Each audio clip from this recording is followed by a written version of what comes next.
Okay, so actually I think I will be casting this match.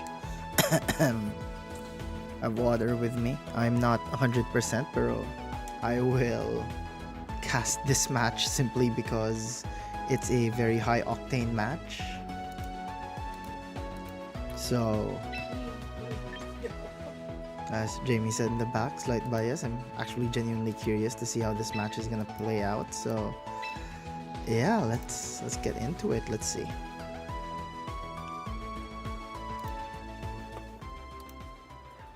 So this is going to be the second round of midweek smoke. It will be Sharina Charina C versus Vince Snivs, Angel Punay, Wolfie ng Cebu, and the Rose of Pampanga, Sharina. So this will be a very interesting match because they are two very strong players.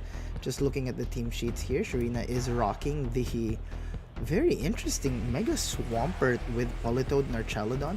Something, it's pretty common archetype with the Vivian and the Gengar here as a backup Mega. But this team, despite its simplicity, will do wonders if it is piloted well enough.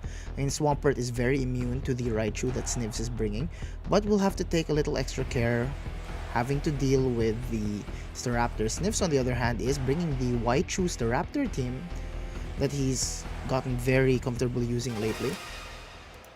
But yeah, let's see how this plays out.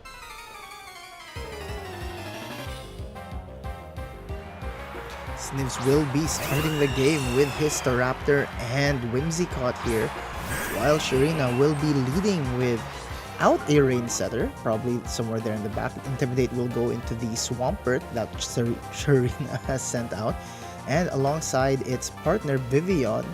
So something to note here is that Snivs does have the current speed advantage with the Staraptor and the ability to just go ham with the Whimsicott and Tailwind, but he's going to have to be very wary of this Swampert because this Swampert, well, Swampert is Swampert. Right now, the Staraptor does not have any boosts.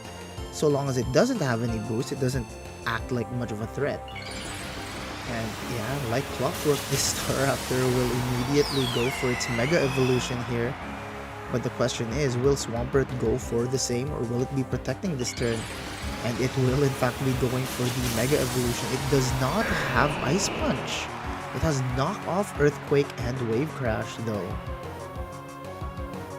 And yeah, we see that the Whimsicott is faster, breaks the sash on the Vivian, takes up about 53% of its HP.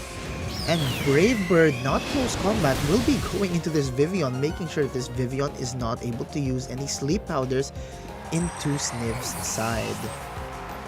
That Staraptor gets to stay awake for yet another turn, but no rain, no problem. Swampert has a crazy attack stat, but the Intimidate kind of does wonders for this Staraptor here. Now, something we do have to note is this Staraptor does have Roost, so it has the capability to land and heal itself, but if it ever goes for a Roost, Swampert can hit it with Earthquake, but not that it actually cares. It can just hit it with another Wave Crash, and that will most likely seal the deal anyway. Now, Sharina can, if she did bring her Incineroar here, it is not gonna be the greatest thing to bring into this fight, but no, it's not the Incineroar. Instead, we will be seeing this Politoed, excuse me. Politoed does not have Fake Out. Well, normally they don't normally bring Fake Out, but it does have a Perish mode, Weather Ball, and Encore.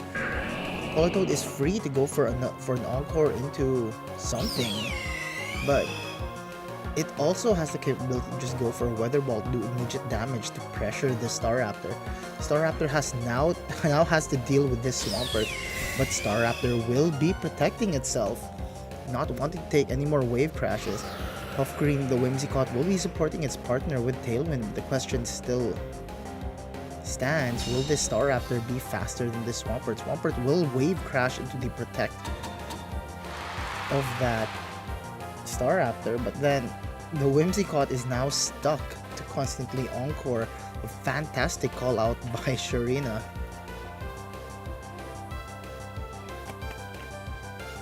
Now, with the Swift Swim and Tailwind up, so the speed values should be close enough, but 100% Swampert should be able to take a KO with Wave Crash if it ever goes for the Wave Crash into the Staraptor here. But yeah, Snivs will be withdrawing his Whimsicott, not wanting to get stuck on Tailwind there. But someday Sabong the Staraptor will go for a close combat but fail to get the KO onto the Swampert. While it does gain a boost in its defenses, that will do very little to stop this Swampert from just getting the KO in the rain.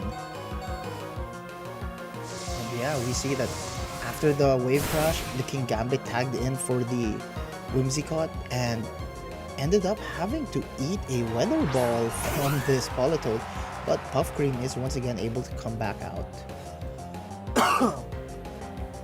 King Gambit now can pressure the Swampert with Sucker Punch here while avoiding damage? Not necessarily. I mean, if it can manage to knock out the Swampert with a Sucker Punch, I'm pretty sure Sharina already figured out that, yeah, maybe I shouldn't attack this turn. She does have the ability to just protect that Swampert.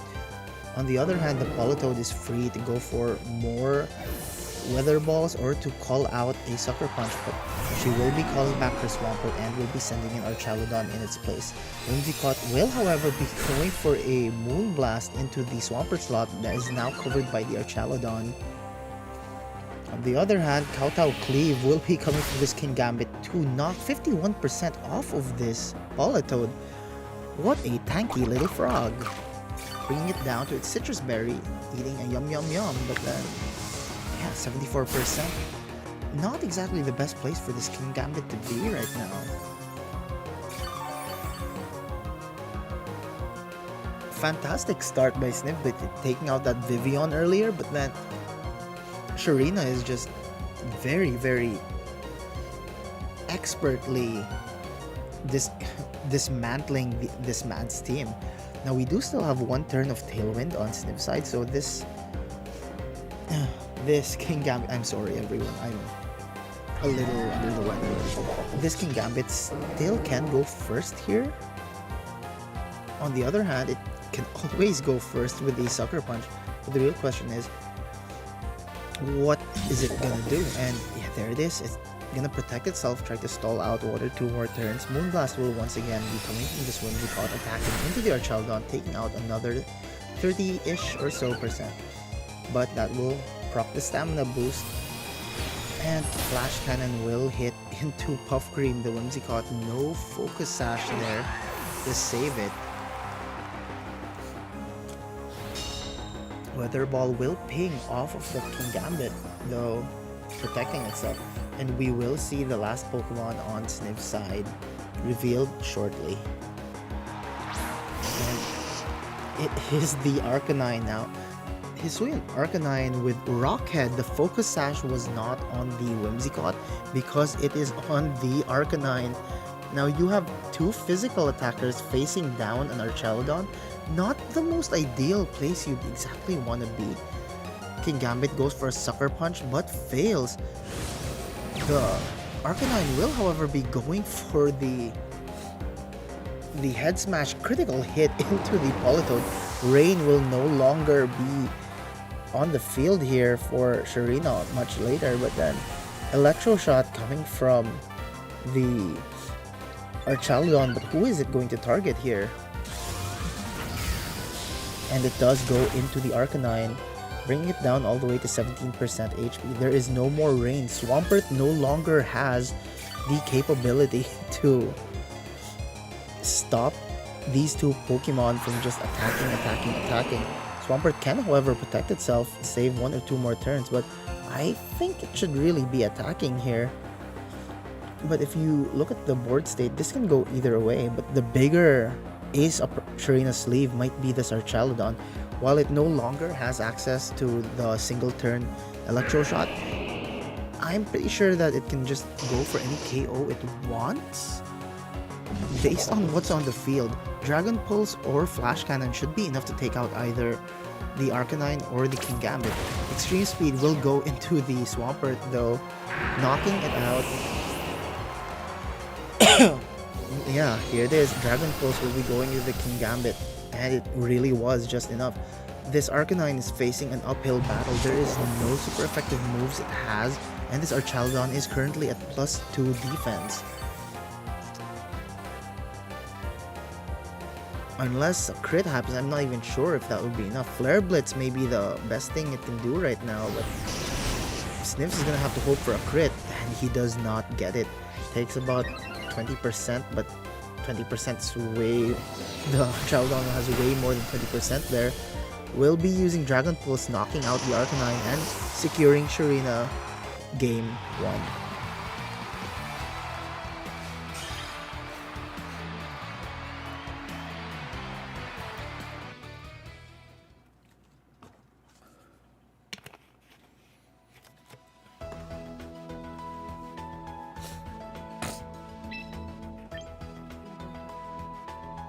I'm drinking water.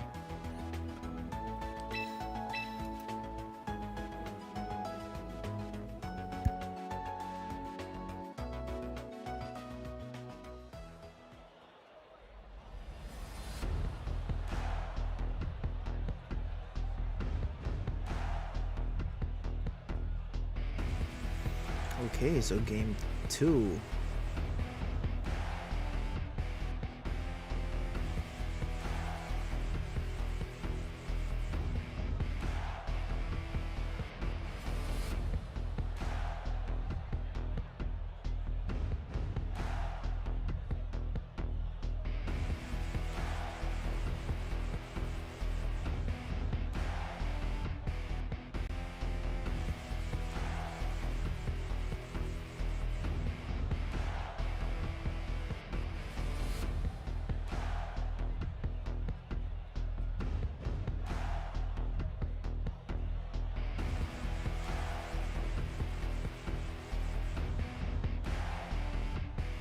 Apologies everyone, I had to take a quick water break. I am still suffering a bit of the flu.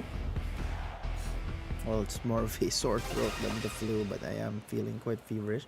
Anyway, here we go with game 2. Sharina versus Snivs. The Rose of Pampanga versus Wolfie ng Cebu. And Snivs will be starting the game with Staraptor and Whimsicott. The same leads he had in the first game. However, Sharina will be mixing it up. Instead of bringing in the Swampert as a lead, she will be bringing the Vivian alongside the Gengar. The question is she going to be going for the... Is she going to go for the Perish Trap here? And that is definitely on the board right now, since Staraptor may not have enough firepower to actually knock out this Gengar. But at the same time, if he goes for the Vivian here, it's basically free for him to just poke. And this Sharina will be able to just use the Perish Song with zero issue. Staraptor will be Mega Evolving here. But the question is it gonna go for the Brave Bird into the Gengar or into the Vivian? And like Clockwork also, Gengar will be Mega Evolving, flashing its very serious, fun grin. Puff Cream, the Whimsicott, goes for a Moonblast, the same play Snivs did in the last game. But Sludge Bomb will instead be connecting into the Whimsicott. No Perish Traps happening here. But will Brave Bird be connecting into the Gengar or into the Vivian? And it connects once again into the Vivian. Both of these players have decided, I really don't want those partner Pokemon in there right now, so I don't want your supports up. So yeah, we've seen from the previous game that Sharina is kind of an advantage. Without the supports, she doesn't need them very much. Her team is very geared towards just going on the offense. Snivs, on the other hand, probably needed that Tailwind boost a little more, but seeing that there is no Swampert on Sharina's side, maybe the Tailwind didn't matter too much. Now again, there is still no boosts on this Staraptor. It's very, very difficult for it to just kind of stay in. On the other hand, Slay, the King Gambit, is pressuring this Gengar. I'm pretty sure this Gengar may be able to take at least one Kowtow Cleave, but then again, it's not exactly something you want to do. You don't want to exhaust all of your resources way too quickly. At the same time, the Staraptor highly pressures this Archaludon with this combat, but Sharina sees that's such a calculated play. Goes for a Protect, but once again uses Sludge Bomb into the Staraptor. Staraptor will be attacking into the Archaludon, but nothing. However, this King Gambit decides, I don't think you're going to use Perish Song just right then, and immediately goes for a Swords Dance, immediately threatening this Gengar. If this Gengar earlier was able to survive one Kowtow Cleave, it really will not now. So Sharina has to make a play here. Whatever takes this Gengar's place, or whether it be the Gengar itself protecting, just stalling out one turn, it's gonna be extremely dicey now. Snivs cannot switch out his Staraptor because of the Shadow Tag from this Gengar, but yeah, so Sucker Punch will be going into the... Sharina calls it, she's not going for an attack this time, goes for a Sucker Punch. The King Gambit goes for a Sucker Punch and fails. Perish Song will successfully go up. Close Combat fails to knock out the Archaludon though. 3 turns remaining for both of these Pokemon. Dragon Pulse connects into the Staraptor but fails to knock it out. This Gengar is if it doesn't want to eat a Sucker Punch, it's going to have to constantly protect itself here, allowing the Staraptor to just take whatever is beside this Gengar over and over and over. So again, if the Gengar were to attack once again, it only it has Sludge Bomb and Shadow Ball. It does, however, have Protect. It can go for the Protect here, but if it chooses to protect itself, it kind of condemns its partner Archaludon. And if she chooses to just attack with the Gengar, it's covered by the King Gambit's Sucker Punch. This is kind of a soft pin, but anything can happen. And she chooses something else entirely. Instead, she calls back the Gengar and protects the Archaludon. Amazing play, actually. But yeah, Snivs falls for it. Hook, line, and sinker. Close combat and Sucker Punch will fail on this turn. But here's the thing, Snivs can only switch out one Pokemon at a time. The Perish count has fallen to 2. If Snivs goes for another close combat into the Archaludon, this Archaludon does have the chance to just turn into a Gengar here. Snivs is going to have to predict this well, and Sharina is going to have to play this very well as well. But Snivs will be calling back his Staraptor, and instead will be sending in his Sylveon. Archaludon will in fact be called back, and in comes Gengar. Unfortunately, the speed value on King Gambit is just so low. Goes for a Sucker Punch instead of a Kowtow there. But yeah, Slay will now have no choice but to perish on the next turn. All both of these Pokemon have to do is click Protect. And this King Gambit will probably be going down without even putting up a fight. The Sylveon though may be able to do something a little later on, but until then, it's not looking good. And yeah, like I said earlier, all these Pokemon on Sharina's side, all they have to do is protect themselves, stall out this final turn of Perish on this King Gambit, and what will be taking its place will be a Staraptor kind of wanting for more, 3% HP. Sucker Punch will fail here, and Perish will take its first victim of the game. King Gambit goes down. Snivs has no choice but to send in the Staraptor at 3%. Now it can go for the Roost, but Gengar can also just... Gengar is much faster than this Staraptor. That's kind of the big issue.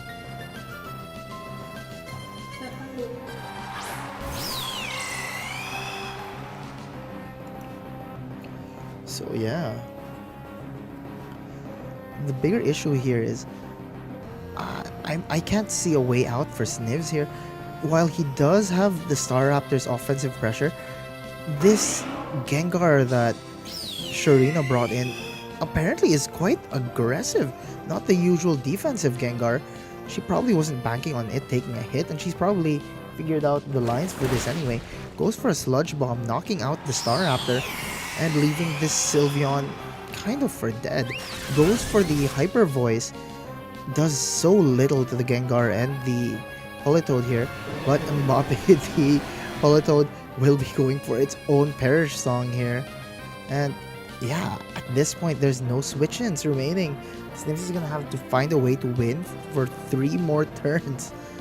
Well, he's gonna have to find a way to do enough damage to this Gengar, and as we saw, 24%. He's gonna have to do 24% 3 more times, and last I checked, that really doesn't equate to 76. Sludge Bomb will connect into the Sylveon, taking away 74% of his HP. But Hyper Voice will go again, and yeah, we see that it only maxes out about 24% into the Gengar. The Politoed, however, will be brought into Citrus range and will be securing the win here with a Weather Ball.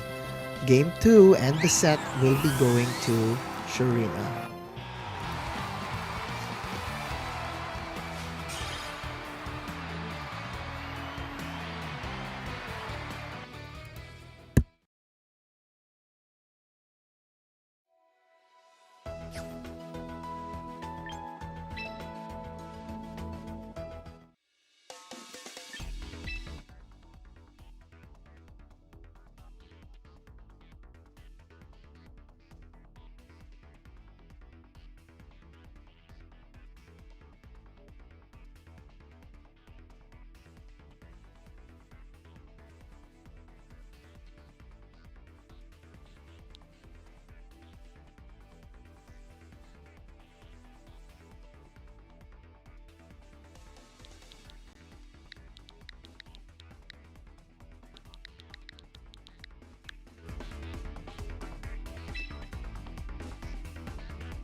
Okay, so um, I know I said I wasn't gonna stream until Top Cut, but uh, I mean cast. Thank you, Mimi.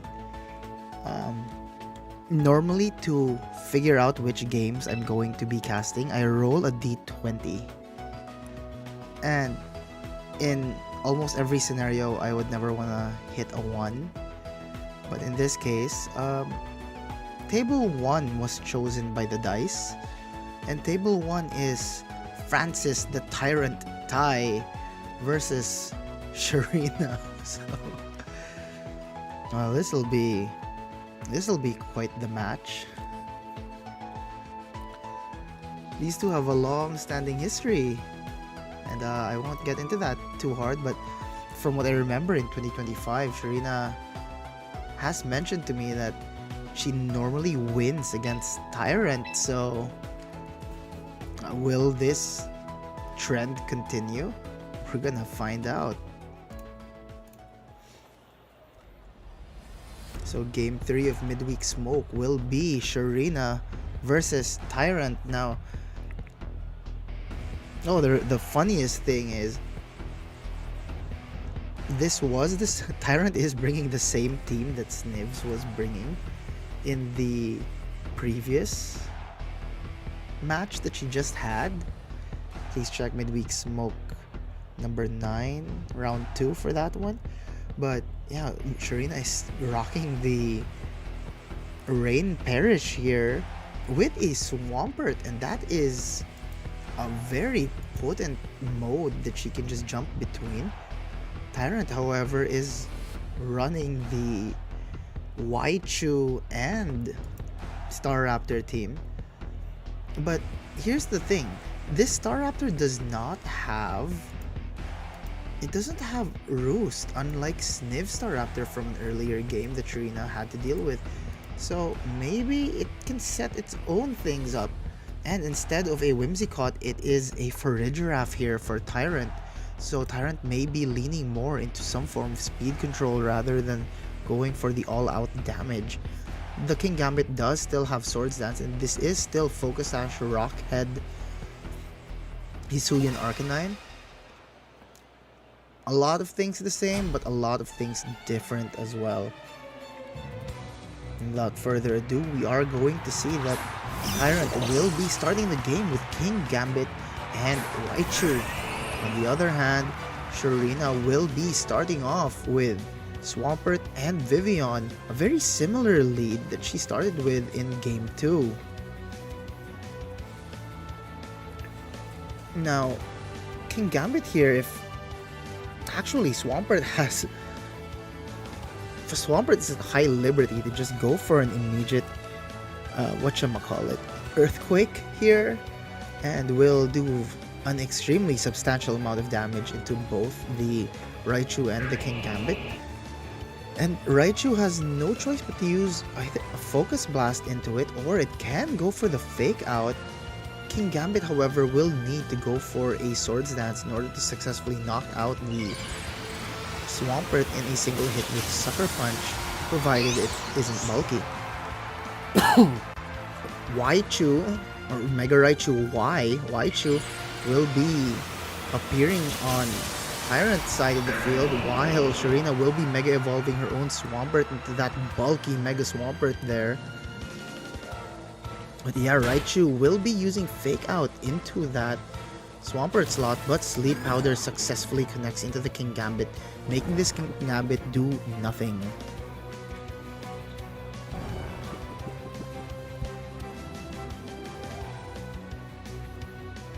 So while this King Gambit will be asleep, it's gonna be a sitting duck here if Tyrant doesn't do anything about it. But at the same time, the Vivian can just go for another Sleep Powder here into that Raichu if it chooses to attack into the Swampert. Swampert doesn't even need the rain right now. This Vivian is just bringing in dividends. Tyrant, not wanting to lose his Mega right then and there, will be swapping it out and tagging in the Sylveon. Masamune, the King Gambit, however, will be staying asleep, and Vivian, doing a lot of Vivian things, will just put his Sylveon to sleep as well. Again, I said earlier, this Swampert is at liberty to just go for Earthquakes here, and that is exactly what it does. Brings both the King Gambit and the Sylveon to its knees, both still asleep, staying asleep despite having most of their health taken away. This Vivian is a huge problem.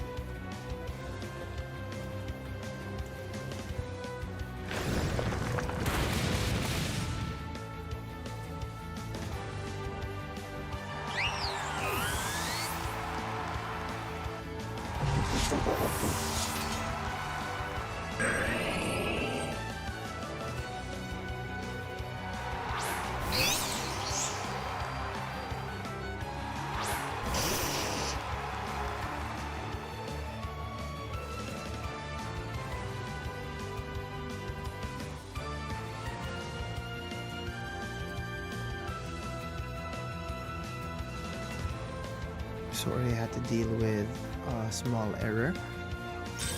Yeah, we do see that Swampert is just taking the game here. Everything that Tyrant has brought appears to be dropping to this Swampert. The Swampert, however, will be protecting itself, not wanting to get hit by Fake Out. And this Arcanine will go for a Rock Slide. Gonna be super effective into the Vivian if it were to hit, but Protect happening on both sides of the field. Again, this Swampert can very easily just go for the Earthquake here, and it's gonna be alright, actually. There's nothing this Arcanine will be able to do to it a little later on. And Raichu isn't in a good position to threaten it either. Shurina might have just fully locked in this game using that with those sleep powders. Extreme Speed, however, will be connecting into the Vivian, taking down 48% of its HP. Before the Vivian goes for a Rage Powder, perhaps Tyrant was already going to attack into that slot anyway. With the Zap Cannon, this will knock out the Vivian though. But this leaves the Swampert able to go for yet another Earthquake. Times 4 extremely effective into the Arcanine, however Arcanine is wearing a Focus Sash. The sash will be breaking, leaving it at 1 HP, but it's Arcanine against the world here.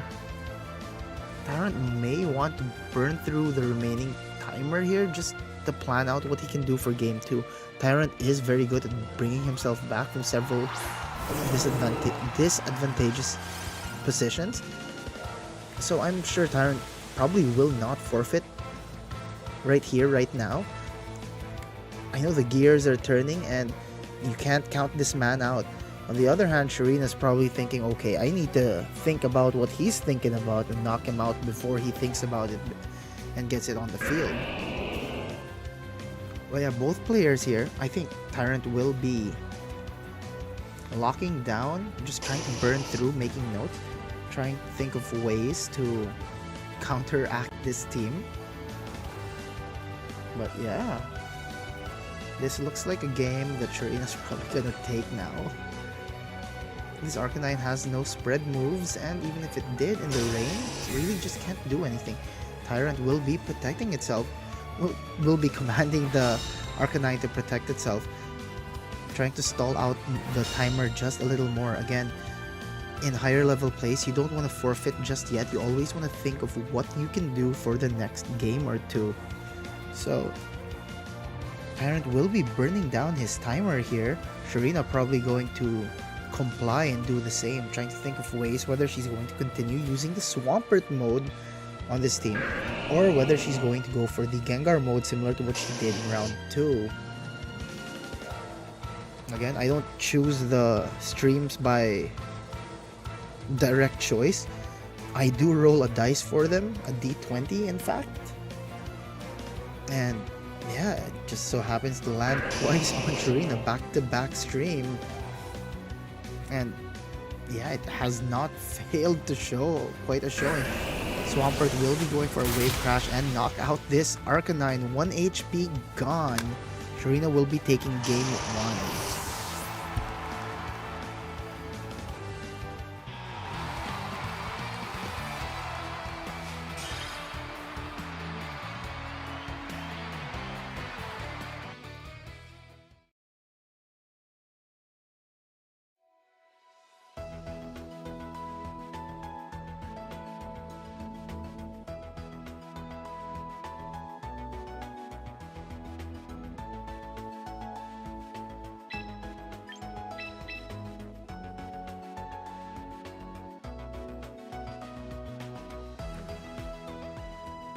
Both players just going straight into the match once again. I'm sure the team preview has been playing out for the last 3 or 4 minutes for both of them. They probably already know what they want to do, so any last minute changes they're thinking about is probably going to happen perhaps, but we won't know until the game starts.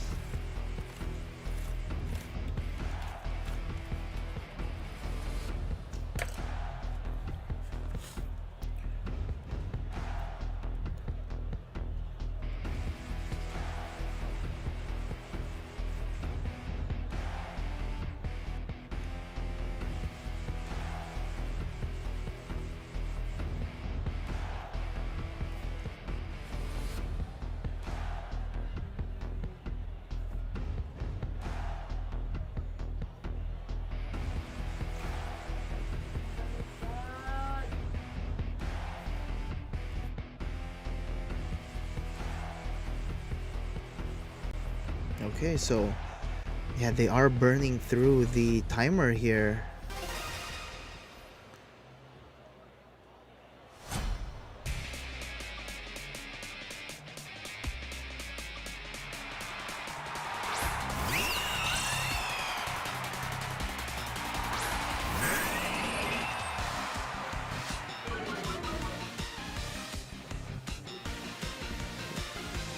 So Sylveon and Staraptor will be leading for Tyrant. However, Sharina is going to maintain the exact same lead that she has started with. And that is the Swampert and the Vivian.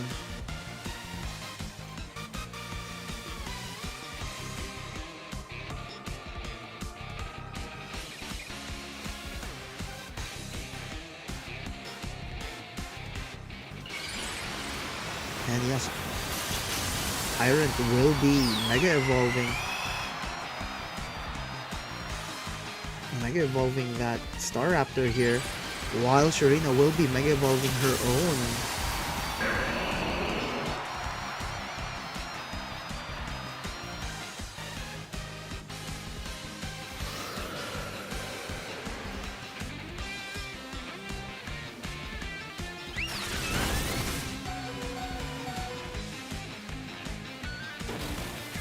Apologies, I need to check on something real quick.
Okay, we are back.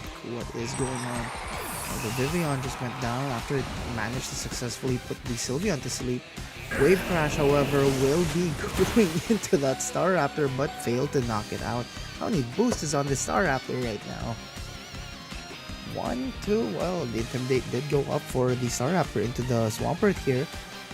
But, yeah, Tyrant looks like he's adjusting quite well to exactly what happened. So, this Swampert mode may not be working much longer, but the Politoed is here and speed control will once again return to Shurina.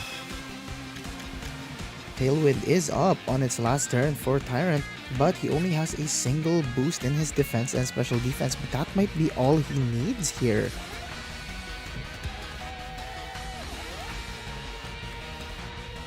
The Sylveon may be asleep, but this Staraptor can definitely win this back with a single close combat into that Swampert, but the Swampert is at good liberty to just go for a Protect, and then the Politoed will be knocking out the Staraptor if such a thing would happen. Last turn of Tailwind, but instead, Tyrant goes for the close combat into the Politoed instead of the Swampert, trying to call out the Protect there. But Shurina calls it and goes, I'm gonna take your Sylveon. This is your last turn of Tailwind, you had to make a play, and it appears the play you made, oh wait, perhaps that was all within calculation as well. Wave Crash did knock out the Sylveon, but Sylveon will be going down to that Wave Crash, and Swampert takes itself out with its own Wave Crash, and then the Politoed knocks out the Staraptor. A double KO, a triple KO actually on this turn. Interesting. But Francis Tyrant will be sending out his King Gambit, while Shurina will be sending out her Archaludon. Farigiraf and King Gambit are on Tyrant's side, so this King Gambit, while it really does want to use Swords Dance, it can very easily be encored by that Politoed as well. Politoed is not in a good position to just go for a Prayer Song here, lest everyone go down this instant. But something even more interesting to note here is this Farigiraf has Nasty Plot. It can go for the Trick Room right now and then go for a Nasty Plot, or it can just go for the Trick Room right then and there, while King Gambit goes for a Swords Dance. So Shurina will be commanding her Archaludon to go for an Electro Shot into the King Gambit though. Takes out about a very substantial amount of damage here, 65, while the Weather Ball goes ahead and knocks it out as well. Farigiraf will go for the Trick Room, but that's really not much help going forward. The Farigiraf is the very last thing on the team, so this might be it. Shurina probably has Tyrant down to the wire here. This is probably it. And Tyrant goes for a helping hand, clapping once more for Shurina, the Rose of Pampanga.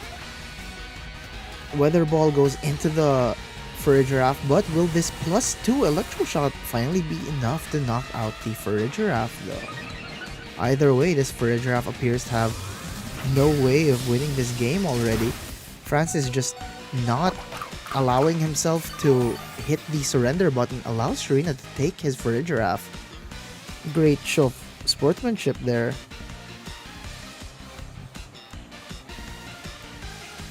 And yeah, once again, Farigiraf will be clapping for its opponent, helping hand.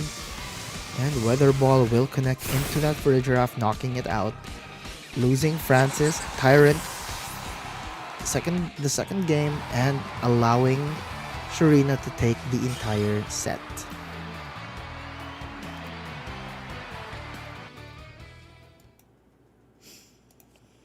Okay, I really gotta rest my voice for Top Cut.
Before we... Oh, that's not right. Oops. Okay. Before we spectate any of the other matches, I would like to just um, show this to everyone. If you are in the Bacolod area this weekend, either for TCG or for Pokemon Champions, there will be a tournament for both Champions and TCG this coming weekend at the Bacolod Nexus Art and Tech Convention, August 22 to 23. It is going to be in Ayala Mall's Capital Central Hall on the 4th floor. Again, if you are in Bacolod this weekend and you happen to have an itch for battle, whether it be in Champions or via TCG, the Black Lance tournament will be happening over the weekend at the Bacolod Nexus Art and Tech Convention. Again, that's going to be on the 4th floor of the Ayala Mall's Capital Central Hall. And they have a heck of a prize pool, it turns out. So again, one last time, if you are going to be in Bacolod this weekend on the 22nd and the 23rd, check out the Bacolod Nexus Art and Tech Convention where the Black Lance Pokemon tournament is going to happen. On the 22nd, it will be Pokemon Champions. And on the 23rd, it will be the TCG. Again, that is on the 4th floor of the Central Hall of the Ayala Mall's Capital Central. On the other hand, if you are just hanging out at home and you happen to have an extra 150 on the via Gcash or digital, be sure to check out the Synchronized Worlds tournament. The link is just there in Limitless. And if you search on the PCP or PGP group pages, there it's just going to be there. So this is hosted by our Christian Paul Salmingo. This is a online tournament. It does have a registration fee, but there is going to be a prize pool. So if you are gonna be at Bacolod, there's a tournament. If you feel like you want to join something more high stakes with a cash prize, you might want to check out Synchronized Worlds number 2. Again, the link is just on Limitless. And I'm going to rest up a bit, and we're just gonna spectate a few more games. I'll be advertising this again at the start of Top Cut.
Okay, so we're going to be entering Top Cut really soon. So before we go into Top Cut, I really just want to announce that there are going to be a few tournaments this weekend. To my knowledge, these are the two tournaments that are going to be on. Black Lance is going to be on site, whereas Synchronized Worlds number 2 will be online. So if you are in Bacolod this weekend, be sure to check out the Bacolod Nexus Art and Tech Convention. It's going to be on the fourth floor, the Central Hall, fourth floor of the Ayala Mall's Capital Central. On the 22nd, Saturday, they are going to have a Pokemon Champions tournament, whereas on Sunday, it's going to be a TCG tournament. So something for everyone. Again, if you're in Bacolod this weekend and you're itching for an in-person event, the Black Lance tournament will be happening at the Bacolod Nexus Art and Tech Convention. Again, that is on the fourth floor Central Hall of the Ayala Mall's Capital Central. On the other hand, if you're just at home, like a lot of us, or if you're not in Bacolod, you are able to register for the Synchronized Worlds number 2 tournament. It's online. There is a registration fee of 150. The registration information is also just on Limitless. If you want to find links to this tournament, you can go straight to Limitless, look for the tournament that says Synchronized Worlds number 2, or you can go around the PGP, Filipinos Got Pokemon, or the PCP, Pokemon Champions Philippines group page, and scour the posts. I'm sure it's there. But for an easier time, you really should just go to the Limitless website and scroll down to find Synchronized Worlds. It's an easy control F, guys. Again, in-person live tournament in Bacolod, Blacklands. Online Synchronized Worlds number 2. That is the upcoming tournament this weekend. So, I'm going to transition back and we are going to see what the upcoming top cut matches is going to be.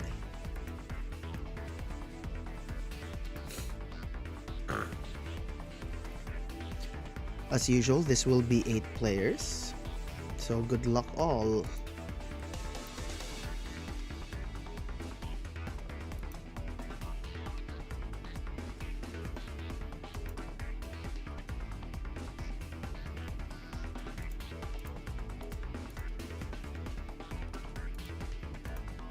Alright, pairing the matches now. Okay. I do have my D4 right here. Easier to spin. Let's see who is going to be fighting.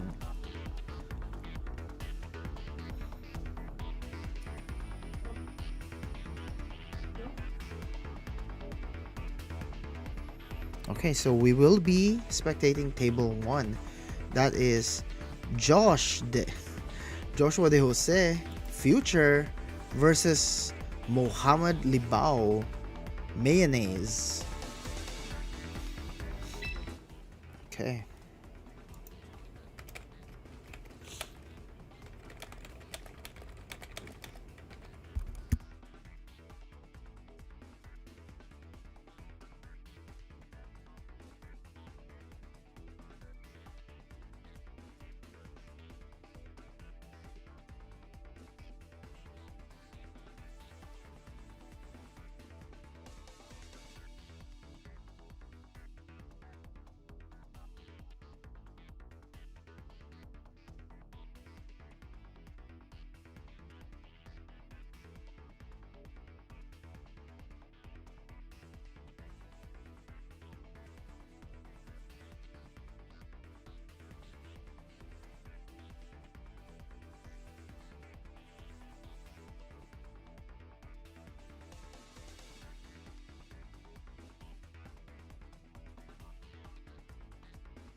Alright, so the very first round of Top Cut This is top 8A.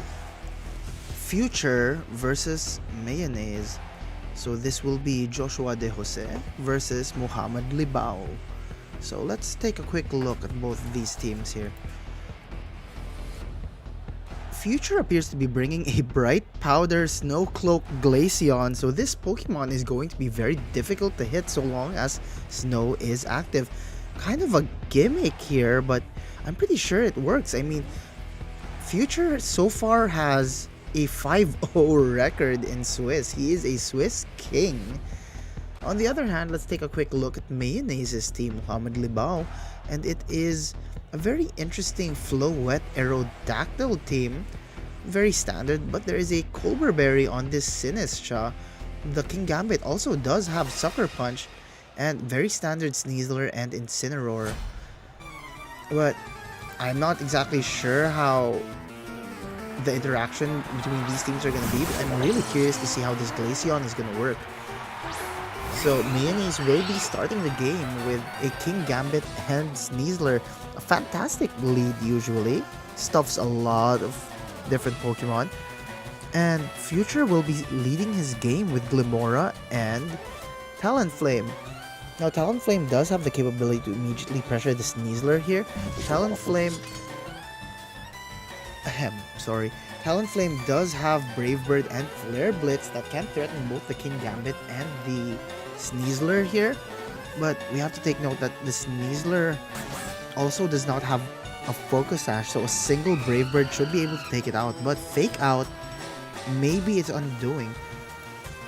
This Talonflame might want to protect itself, but yeah, there will be no Fake Out coming from that Sneasler. Instead, Mayonnaise is going to call back the Sneasler and tag in the Aerodactyl. On the other hand, Future is going to immediately commit into the Glimmora. So we will not be seeing the Frostlass or possibly this Glaceon, meaning Sneasler may be in the back here for Future. King Gambit will be protecting itself, not wanting to get hit by any of those Flare Blitzes, which does not connect due to the Protect, nor does it want to eat any Earth Power coming from this Glimmora.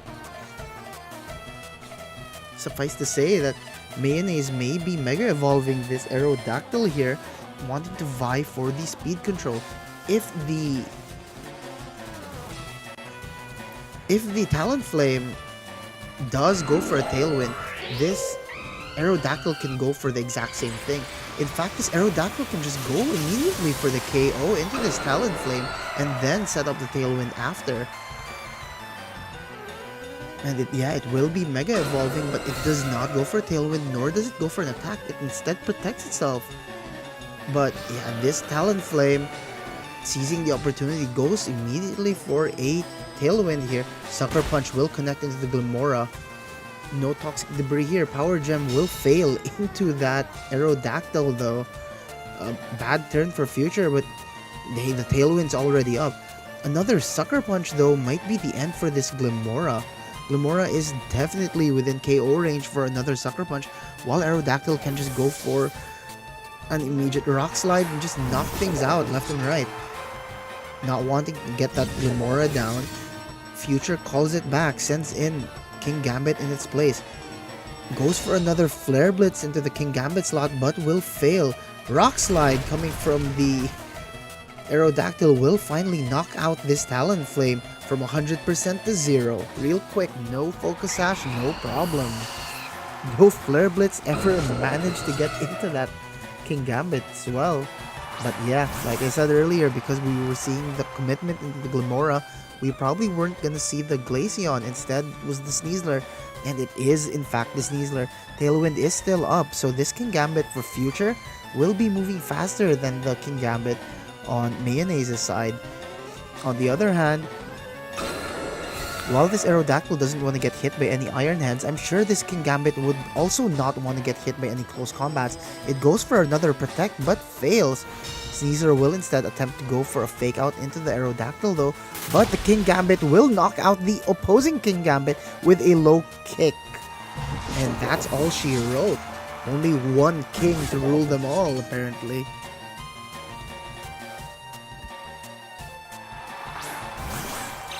And to answer the drop of the King Gambit there. Mayonnaise will be answering back with his own Sneasler. Going back to look at the team sheets, this King Gambit, Future's King Gambit does have low kick. It doesn't have any iron heads.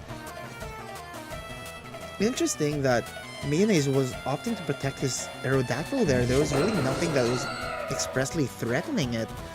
But that may have been an oversight. There is no iron head on this King Gambit. It's Sucker Punch, Kowtow, and low kick. While it can go down immediately to the Sneasler for Mayonnaise, it can still do a lot of damage with a single Sucker Punch before it goes down. In fact, it can even go for a Protect while the Sneasler partner it has will be able to do another thing. But instead, Future will call back the Sneasler and send in Glimmora in its place. Fake Out will poke the Sneasler slot, which is now the Glimmora, and King Gambit will go for a Sucker Punch but fail. Tailwind going up for Mayonnaise here, while the Tailwind on Future side peters out. Whether the King Gambit was actually going for the Sneasler or the Aerodactyl, it remains to be seen, since... Wait, no, yeah, we won't know because the fake out happens. So if Sucker Punch targets into a priority slot, it will lose the speed tie if it's King Gambit. King Gambit's pretty slow. But if it also targeted into the Aerodactyl, it also would have failed. So Mayonnaise doesn't exactly have the information on which slot the King Gambit was going for. Aerodactyl will be protecting himself, but so will this Glimmora. Weavile will go for a close combat into the Glimmora, trying to knock it out though, gets hurt by the spiky shield. On the other hand, King Gambit will smack it with a Kowtow Cleave, taking a decent chunk of HP, but you'd think it would be able to do more. But the real question is, this probably still isn't enough to bring it down to Sucker Punch range. So Sucker Punch may not be able to knock out this Sneasler. But Future calls back his own Glimmora, wanting to preserve it just a little more. Sends in his Sneasler. Sash broken by that rock slide though on the switch in. While the King Gambit will be forced to take this close combat after a Trouble Berry, that chip was enough to prevent it from surviving. But Sneasler will be dropping a bit of its stats. However, this is a white herb Sneasler, so it will be recovering those defenses on the fly right there.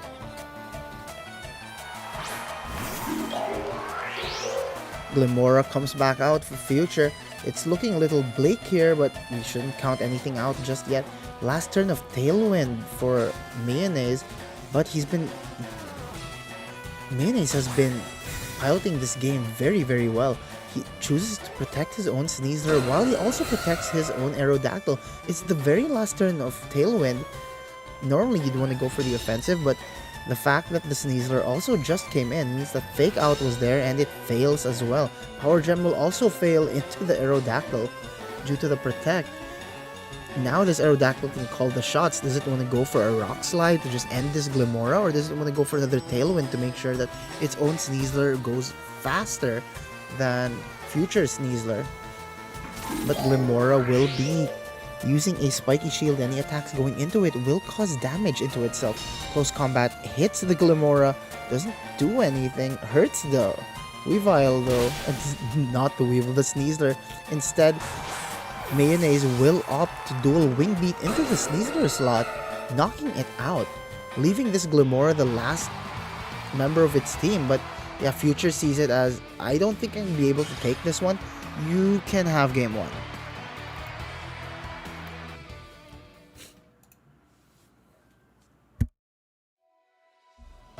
So Future takes game one, Mayonnaise rather takes game one.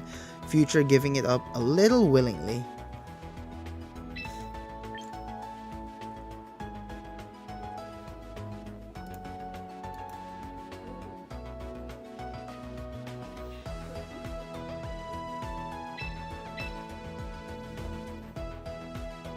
Now Future was Swiss King, so I'm pretty sure that he can always come back from things like this.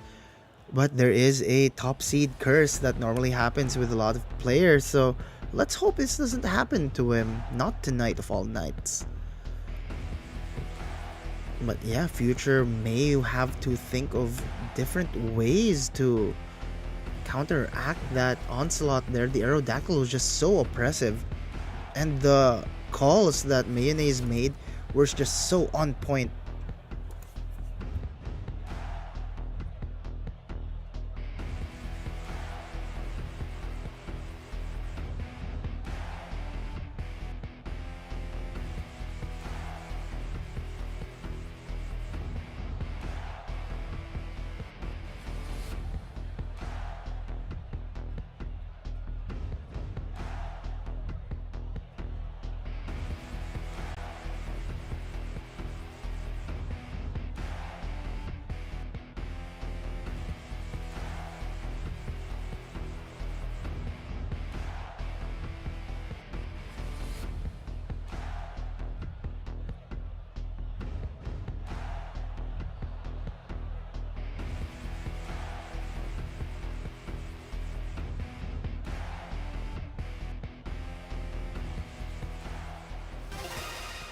Okay, here we go. The beginning of game 2.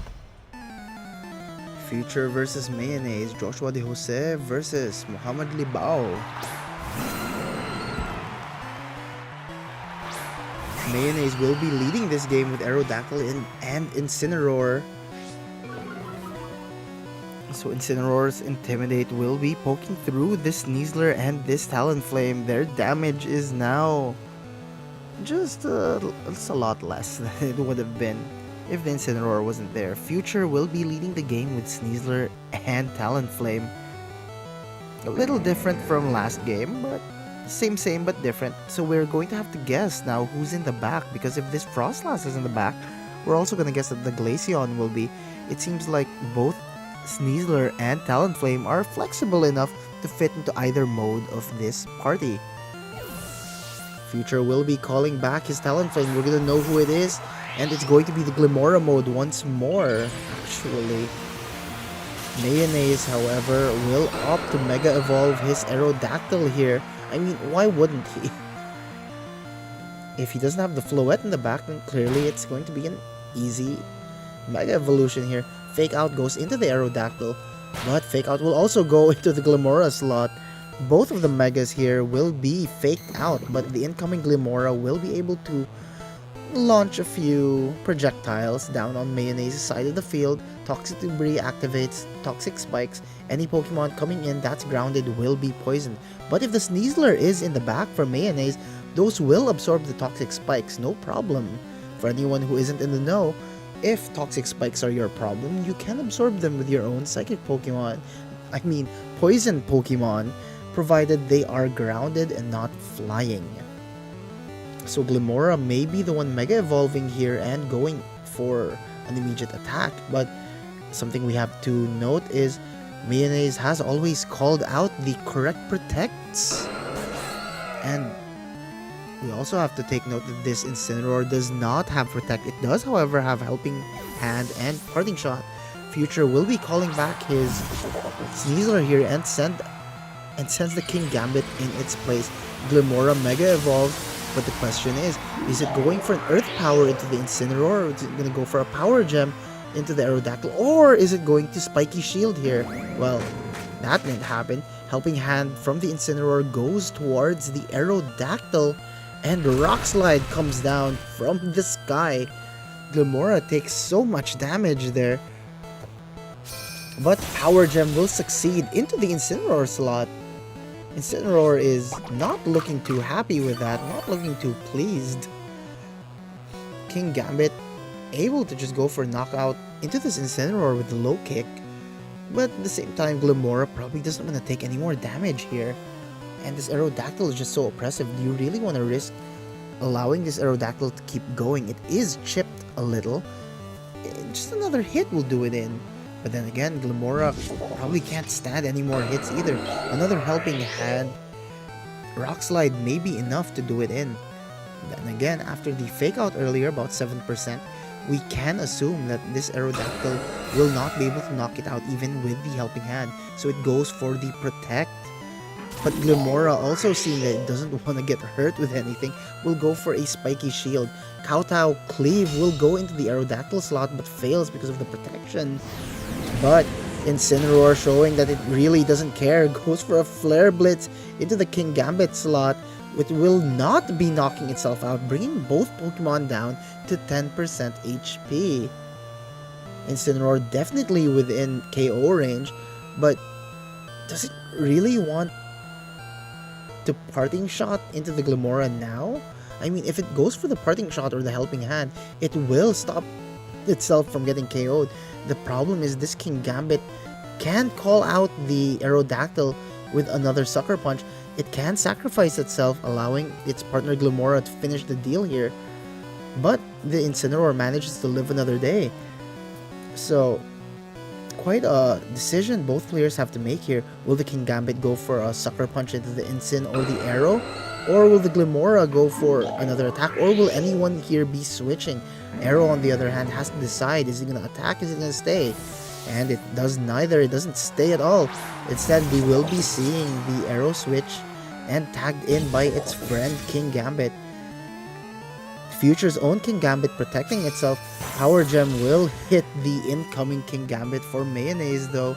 But we see that Incineroar will be using Parting Shot into the Glimora. Relatively safe shot there. It swaps out and in comes... Drum roll please. Sneasler. So Sneasler now able to just immediately soak up those toxic spikes. I'm saying immediately a lot. So Sneasler will now be able to pressure Future with Fake Out. So one of these Pokemon isn't going to be moving so long as this Sneasler exerts more pressure. And since Future's Pokemon just kind of... the King Gambit just protected itself, it's kind of an easy slot to predict that he probably won't be protecting itself again. Then again, Glimora is pretty low at 49% and probably threatens the King Gambit ever so slightly. We also saw in the previous game that King Gambit is able to take more than 50% of this Glimora's HP with Sucker Punch. Seeing that, Future calls back his Sneasler and sends in his own Sneasler. Actually, it drops the Sucker Punch, but the Sneasler for Mayonnaise has to take a hit, or has the it uses Close Combat to activate its own White Herb, but it left its partner King Gambit free. Future's own King Gambit goes for a low kick, knocks out the King Gambit on Mayonnaise's side. But the Sneasler for Future is just... it's looking a little worse for wear once again. Not exactly in the best position. And with the White Herb used up, Unburden has activated for the Team Weavile for Mayonnaise's Sneasler here. So this Sneasler is 100% going to be moving faster. The only way it can stop this is if it manages to, well, get poked first by a Sucker Punch. But for all intents and purposes, this Sneasler should be able to take a KO, left or right. At the same time, this Aerodactyl also free to just go for a Rock Slide, almost with no issues. Future's gonna have to position himself in a way that the Talonflame can come in and get a Tailwind up before this Aerodactyl gets its own Tailwind up. But Aerodactyl will be protecting itself, not trying to scout out exactly what Future plans to do. Sneasler will be going for the Fake Out into the Aerodactyl slot, while Kowtow goes into the Sneasler slot there. So now Mayonnaise knows exactly what Future probably wants to do and can plan accordingly. If you want to take if you want to do as much damage into my Sneasler as you can, you probably did that on purpose to Kowtow just to check if I wouldn't do anything towards your King Gambit there. But now Mayonnaise kind of knows, okay, he didn't Sucker Punch there for a reason. He's gonna go for some crazy plays and he's willing to do it.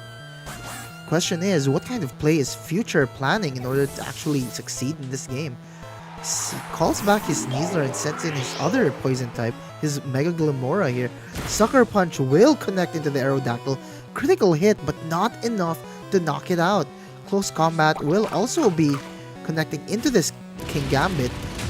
10% HP, Choppleberry will not have any effect there. But this Sneasler will now be at a reduced HP, so if this the dual wing beat will be attacking into the Glamora slot, but yeah, Glamora there showing, yeah, I'm a rock type too, you know, so no Tailwinds up for either of these. But now it means that the Talonflame is able to come in and immediately pressure the slot for the Sneasler. Now the thing is, this Talonflame is free to go for a Tailwind, and then the Glamora can clean up after, or it can go for the instant Brave Bird into the Sneasler slot, and if it switches into the Incineroar, it's still gone. If it stays, it's gone. This Sneasler will have to protect itself, but is Future gonna call the Protect there? Is he gonna play it safe by going for Tailwind? Are both of these players gonna play it safe by going for the Tailwind and the Protect on their partners? Again, Future's whole tournament run is kind of... Okay, so he will be going for the Tailwind here, a relatively safe play. And Sneasler will be knocking out the Glimora. Again, its HP, its defenses drop once more, but what's it matter? Its HP barely exists anymore. Rock Slide, however, will connect into the Talonflame, knocking it out, leaving this Sneasler as the sole remaining member of its team.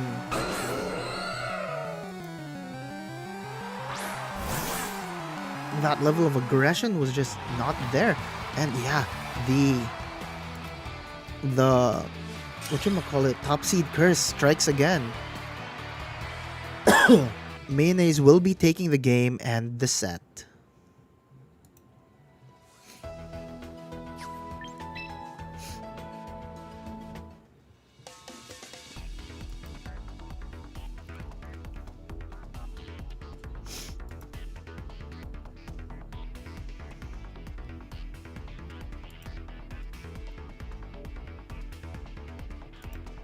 Okay, so let's see how the other players are doing.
So again, if you are in Bacolod this weekend,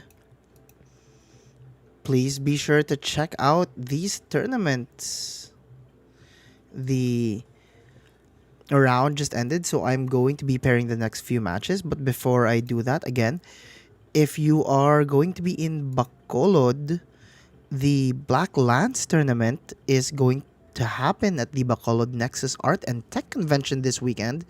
That is going to be at the 4th floor Central Hall of the Ayala Mall's Capital Central. So on Saturday, August 22, there is a Champions tournament, whereas on the 23rd, Sunday, is going to be a TCG tournament. But if you are like me and I'm not in Bacolod right now, you can join YOP's Synchronized Worlds number 2. It does have a registration fee of 150. It is online though, and you can register via Limitless. If you scroll down, you will be able to find it. So yeah, big ups to YOP. I will be checking the next round now.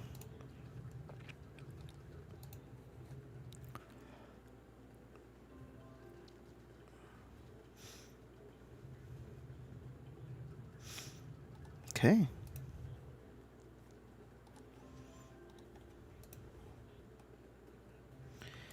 All right.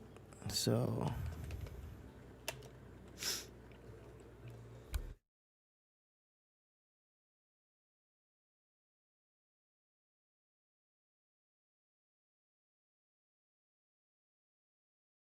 the thing is, all of the players in the top 4 will be eligible for prizes. So I hope you guys DM me. Again, you have to DM me. The prizes for this midweek smoke are going to be a choice between a Staraptor and a Glimora. Freshly caught from Scarlet and Violet for the Glimoras. And I was grinding like a few hundred Starlies. So yeah, I have a bunch of them. Top 4 gets to choose, so choose between a Glimora or a Staraptor, everyone. Okay, so we will be transitioning back real quick.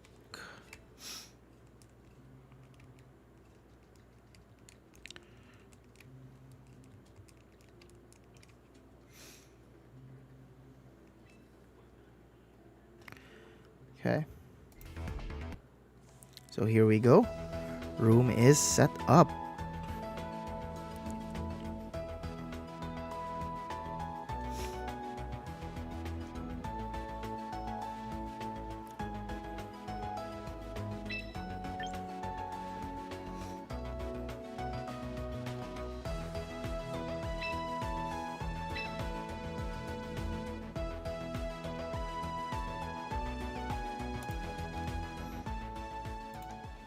Now this is gonna be the top 4B, I believe. So we do see that a Beans is bringing. It's a big 16.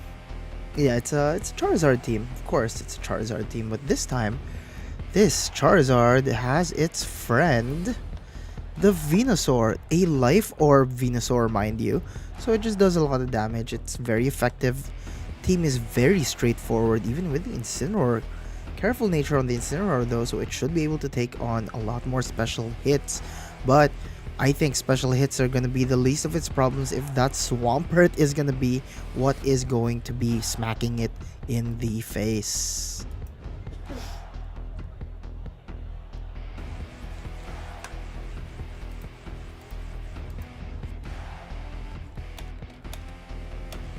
Okay.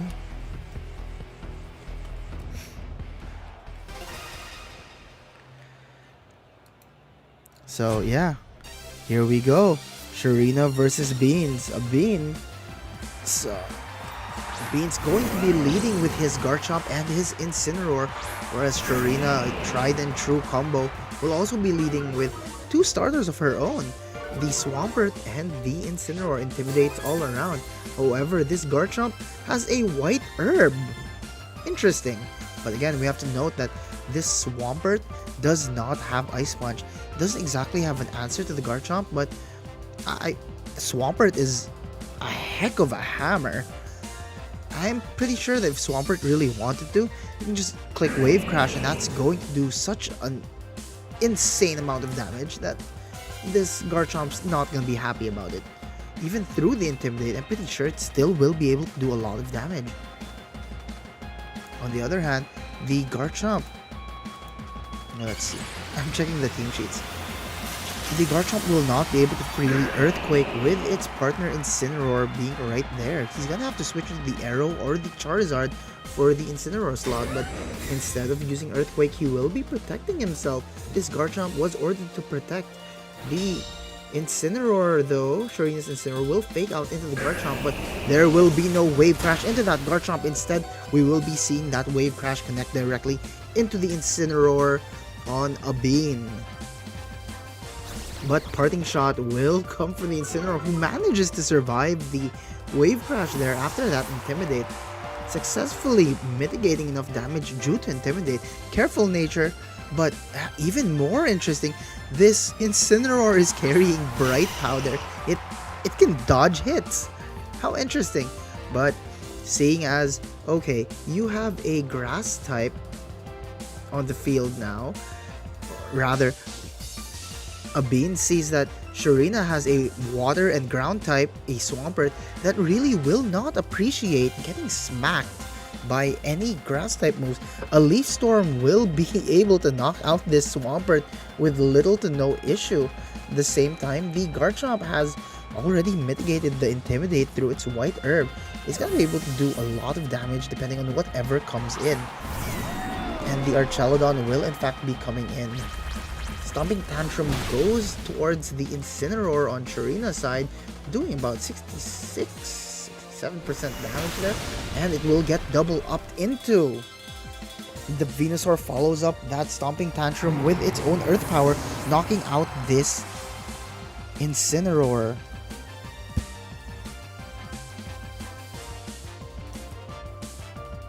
Shireena's gonna have to send something back, and I don't think she wants to send in the Swampert in just yet.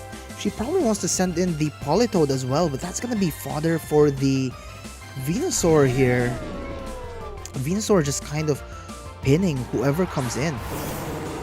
But yeah, Politoed will instead be coming in. Politoed will be coming in rather than the Swampert.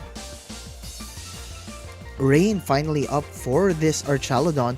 Archelodon's gonna be able to do a bunch of things here. Of course, Earthquake can come from this Garchomp while the Venusaur protects itself, but yeah, there's gonna be a bit of an issue here with targeting. Someone's gonna have to target into something else, but the Archelodon can immediately threaten this Garchomp as well. But yeah, Bane doesn't even call it, he just calls back his Venusaur here and sends in the Incineroar while protecting his own Garchomp. Dragon Pulse goes into the Incineroar slot. Incineroar barely had any HP there. Critical hit adds some salt to that injury. And yeah, Weather Ball will not be connecting into anything there. Incineroar just went down for almost nothing. Burnt one turn of Rain. Instead, we will be seeing this Charizard successfully come in safely. A small sacrifice for the greater good, I suppose. This Rain may be gone here. Garchomp is free to go for an Earthquake, but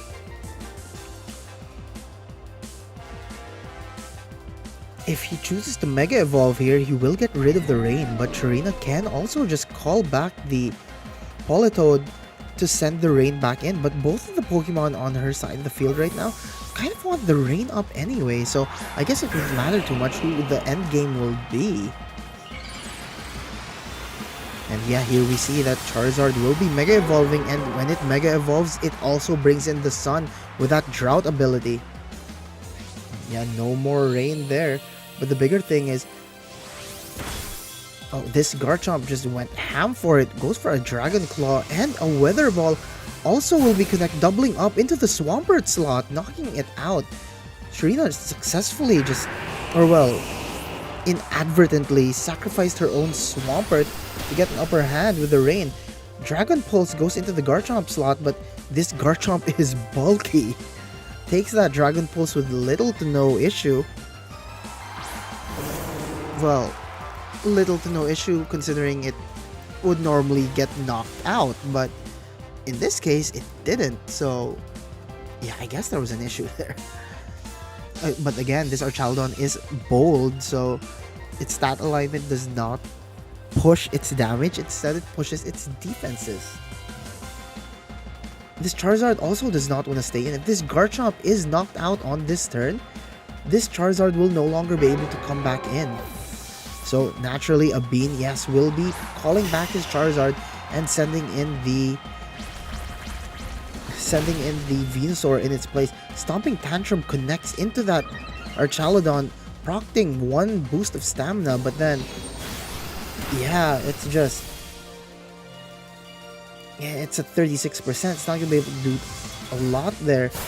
Weather Ball and Dragon Pulse connect into the Venusaur, but Venusaur manages to just survive that quite handily.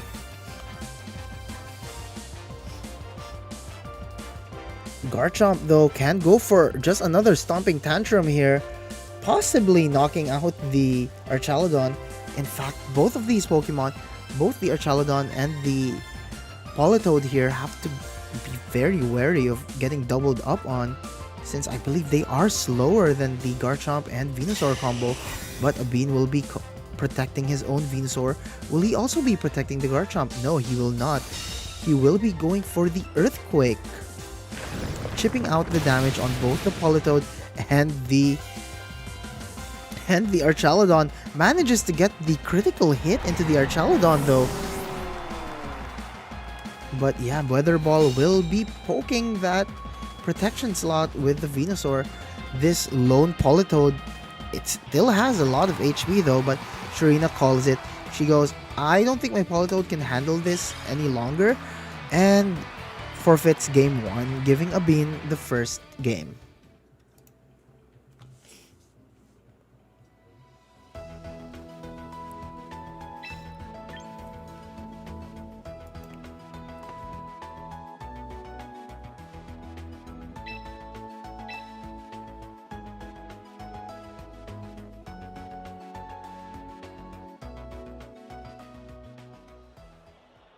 Okay, here we are in game 2.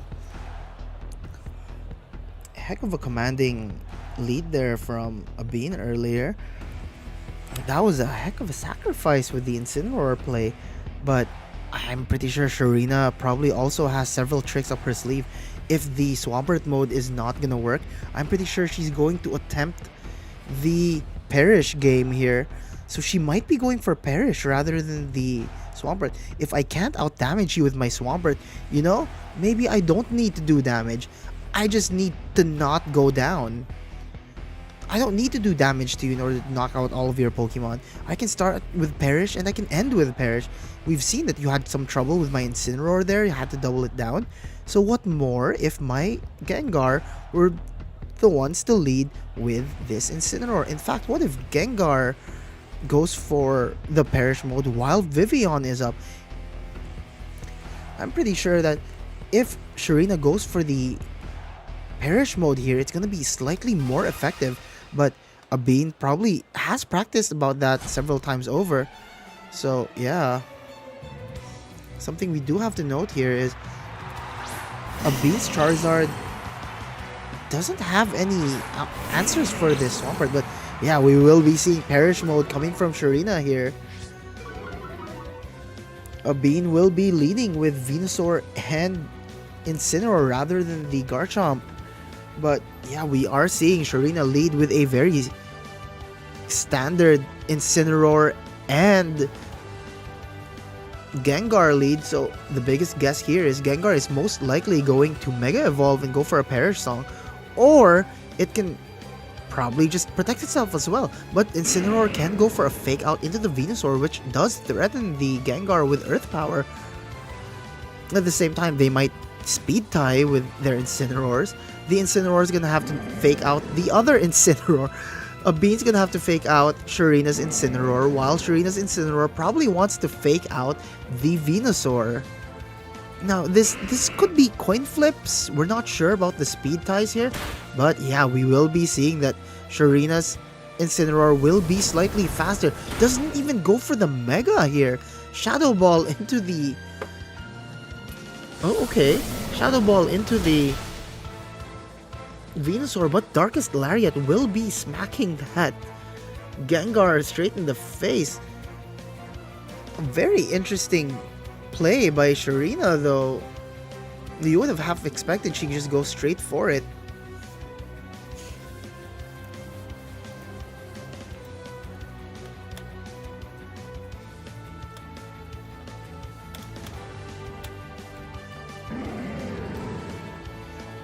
But yeah, that was probably not what we were expecting here.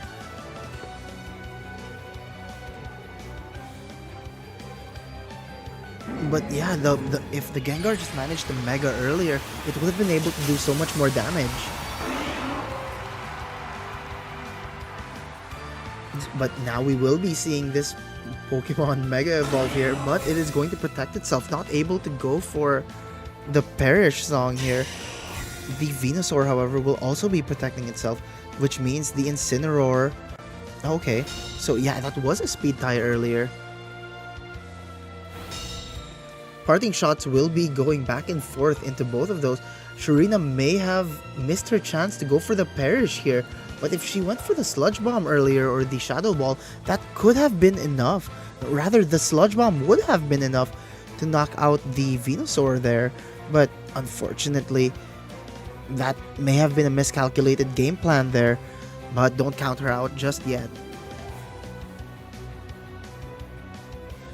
This Venusaur is looking like a huge problem, but yeah, Sludge Bomb will connect into that Venusaur slot, and we now know that a Bean kind of wants to switch out his Incineroar, but he just saw that, okay, you just protected yourself. I'm just going to go for the Darkest Lariat here. Sharina is now going to be forced to play this game a little more normally without the Perish mode, but we will be seeing her use Parting Shot into the opposing Incineroar, and I'm going to guess that it's not over till it's over. The Politoed will probably be here in the back along with its partner Archaludon. So yeah, we see that the Archaludon will be coming out after the Parting Shot, but the question is, will we be seeing the Politoed right next to it, or will we be seeing the return of that Incineroar after the Parting Shot? And yeah, we will be seeing Incineroar again. Incineroar will be able to intimidate both of those Pokemon, but we know that the Garchomp does have a White Herb, a very unconventional item for Garchomp there, but yeah, we now know that this Incineroar on a Bean side is at -3, so it's at -3 attack, so it's probably not going to be able to do a lot of damage. On the other hand, we know that the Garchomp has been able to do so much damage. Okay, so Garchomp will be protecting itself. No damage coming out from this Garchomp this early on. Dragon Pulse will be connecting into the Incineroar though, successfully calling out the Protector on the Garchomp. But yeah, we do see that the Incineroar on a Bean side will be going for the Parting Shot into the Archaludon, and in comes the Charizard. Throat Chop. Sharina just procced her own. Sharina used Throat Chop on her own Archaludon to proc the stamina boost in order to slightly raise its chances of survival a little later on. So now Sharina can't exactly switch out just yet, not until this Charizard Mega evolves. So she's kind of stuck between a rock and a hard place here. If this Charizard Mega evolves now, it may be a little too early for it as well, but Sharina badly needs to do damage now. And she needs the rain to do it as well. Charizard will be protecting itself. No Mega Evolution coming here. And this Charizard, it wouldn't have been hurt by the Earthquake either way. Earthquake coming from a Bean's Garchomp will be hurting this Incineroar though. But the single proc of the Throat Chop earlier manages to keep this Archaludon strong and, well, still kicking. Parting Shot will be deflected though from the Incineroar towards the Charizard. Protection all around. Archaludon heals a little more with its leftovers, but how much more of this can it actually take? If the Charizard does go for the Mega Evolution here, it's gonna be very difficult for this Archaludon to keep up. It's kind of like Sharina's in a position where she needs to have the Politoed there, but sending in the Politoed too early will cost her the game. Several mind games all around actually. Abin is also gonna have to call in whether this Politoed is going to come in early or late. But so if he doesn't go for the Mega Evolution, he won't be able to do damage. But he's just gonna call it here and now. But if this Archaludon manages to see it coming and protects itself, it should be able to survive, right? Okay, so it will be protecting itself. The question is, has Sharina chosen to sacrifice the Incineroar here? No, she has not. She protects the Incineroar,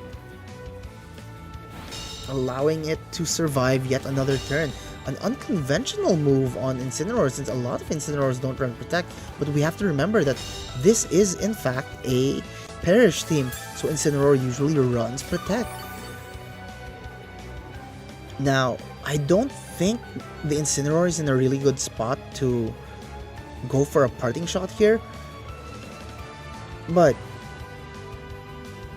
it can't exactly stay in either. At the same time, this Garchomp is very free to just spam Earthquake as many times as it really wants. The Abin's gonna have to call this. If he goes for the Weather Ball and the... Oh, okay, so Abin will be calling back his... He will be calling back the Charizard there and sending in his own Incineroar. But then, this also allows Sharina to call back her own Incineroar and send in the Politoed. All you need is a single turn. Electro Shot will be charging up for the Archaludon here, getting that single proc of a special attack boost. Now, I'm pretty sure that the play here for Sharina will be to swap out her Politoed once more. She's gonna have to swap out the Politoed, and in comes the Incineroar, but then the question of damage is going to happen once again. She can't just charge the Electro Shot without rain. Yes, she will be able to get the rain control back in a little later on, but she needs that damage now. At the same time, Abin probably sees this opportunity that, you know, she's in a pretty bad slot. She needs both of these to survive. So yeah, he will be calling back his... And he calls back his Garchomp there and sends in his Charizard in its place. And Dragon Pulse will connect into the Incineroar, thinking it was going to swap into that specific slot. It survives though at 6%. Darkest Lariat pokes the Archaludon here ever so slightly. But yeah, Darkest Lariat just ignores the stamina boosts there. Again, Sharina is back in this position where she needs to have the rain up. At the same time, Abin has to maintain the position that you can't have the rain back, because I really do not want to lose this game. Neither of these players want to lose this game. When they said it was going to be a weather war, we didn't think it was going to be this intense of a weather war, but here we are. Both of these players are just chipping each other down very, very slightly each turn for turn. But right now, this Charizard is in a very good position to just do damage. If the Incineroar were to come in, it is going to be fodder for Ancient Power. This Charizard does not have Solar Beam. Instead, it has Ancient Power to deal with other fire types, and specifically other Charizards. Yes, we will be seeing Sharina protect her Archaludon here. And Ancient Power was called. Will be connecting into the into the incoming Incineroar, and it just manages to survive. Parting Shot will be going from the Incineroar towards the Incineroar, Parting Shot's Incineroar, and in comes Jet 2 Holiday, the Garchomp. But it goes to show just how extremely bulky Incineroar usually is. So now the bigger issue is, are they gonna keep switching in and out again? The Garchomp is very fresh, however. If we were to look at this Archaludon, it is at +3, while Garchomp is at +0. I don't think a single Stomping Tantrum or Earthquake is gonna be able to take the game here. But yeah, Abin will be calling back his Charizard and sending in his own Incineroar once more. This is just constantly pivoting in and out for everyone. Fake Out leaves the opposing Incineroar with a single sliver of HP. Both Incineroars are knocked out by this Garchomp though. This might be the endgame that Sharina was looking for. While both Incineroars are gone, this Garchomp is now unable to do anything. It will be eating a Dragon Pulse from this Archaludon, and it will be knocked out, leaving Charizard the last remaining thing there. And when both Pokemon come in, Charizard comes in, it's just a matter of speed, I believe. Whose weather is going to be...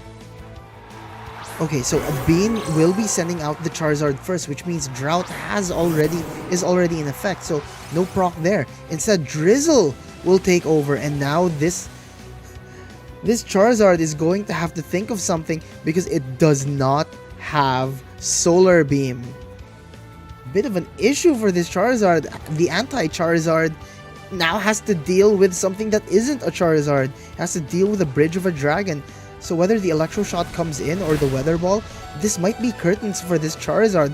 We're probably going to be able to take this game 3. Despite Sharina's earlier issue with the Gengar, she goes to show, yeah, I have a Perish mode. Did I need it? Apparently I did not. Electro Shot will be charging up for this Archaludon and will be blasting this Charizard from 100% down all the way to 0. Abins will not be winning game 2. In fact, Sharina will be taking it straight to a game 3.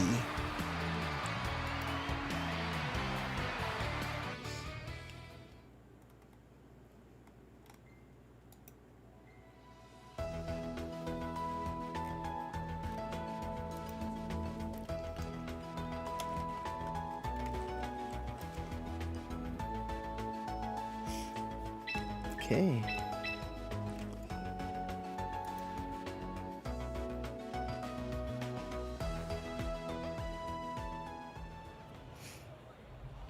Okay, here we are with game 3. Crazy.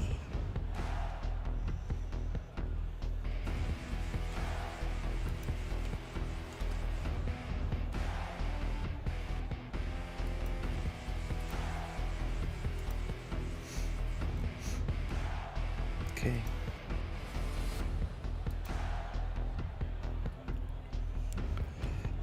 We knew that the current regulations were called Weather Wars, but that was probably the greatest example of a Weather War so far.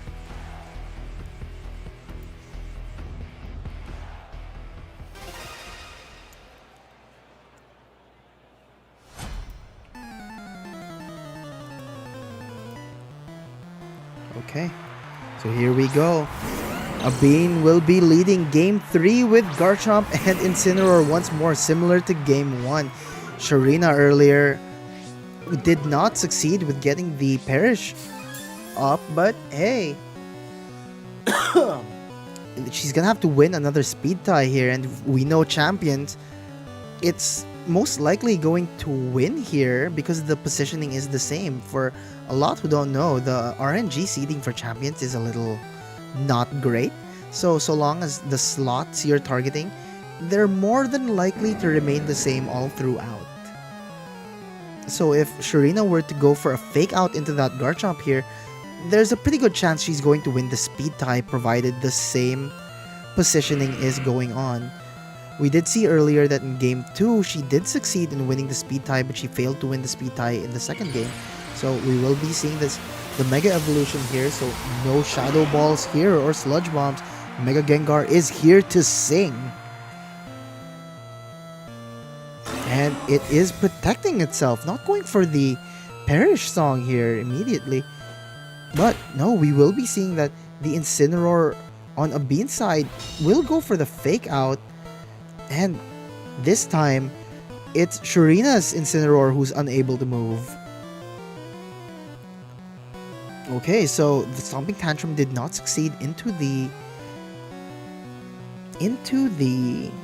Gengar slot there. But this is gonna have to be navigated in such a way that she does not lose the Gengar. We saw that if the Gengar gets doubled up with both the Garchomp and the Incineroar with the Darkest Lariat and a Stomping Tantrum, this could be curtains for the Gengar. And I think Sharina knows that very well. So she's gonna call back the Gengar, like we do see here, and instead she sends in the Politoed to make it rain. And yeah, just like clockwork, we will be seeing the Stomping Tantrum and the Darkest Lariat go into the former Gengar slot there. Which means that this Politoed will be the one to sing. Parting Shot goes into the Garchomp slot there, and I'm going to guess that this is gonna be the beginning of the Perish trap here.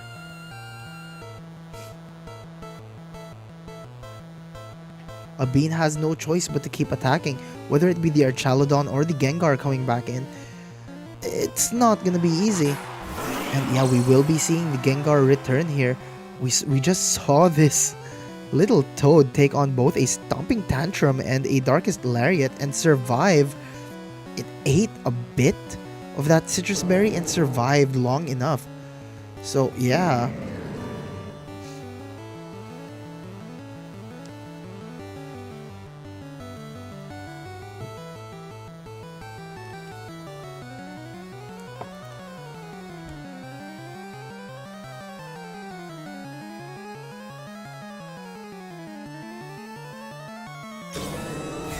Yeah, we will be seeing that this Politoed will be protecting itself here.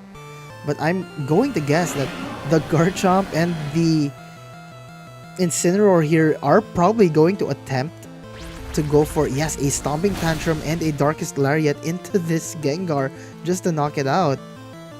But no Darkest Lariat will be happening from this Incineroar instead.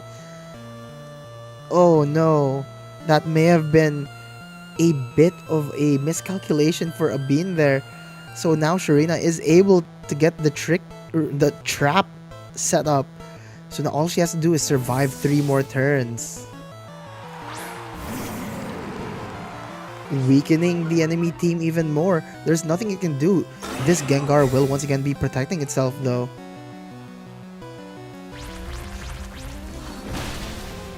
But yeah, there we go. Parting Shot will be connecting into the Incineroar from a Bean's Incineroar. So this Incineroar no longer has the Perish count, but this Garchomp is still at an extreme risk of getting knocked out.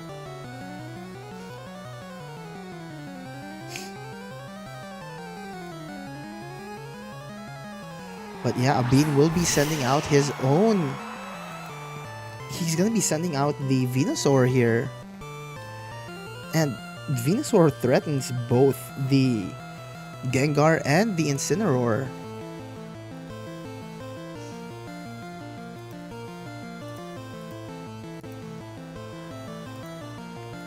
But yeah, I'm a bit of a loss for words. This is a nail-biting game. So while the Perish Trap is up for this Garchomp is still able to do so much damage, provided, well, it gets a hit off. Incineroar here is probably going to make sure that that does not happen though. Now we will be seeing the return of this Politoed. Stomping Tantrum connects into the Politoed instead of the Gengar. Earth Power will also be connecting into the Politoed. It's just eating hits left and right. And yeah, we will be seeing that this Incineroar is most likely going to Parting Shot into its own partner Politoed in order to guarantee that it actually gets the Gengar in, provided what if a Bean were to just protect either of his Pokemon. But yeah, the Perish count is now in its final counts here. All Sharina has to do is protect both her Pokemon, and this Garchomp is going to go back into its trainer's Pokeball with 0 HP.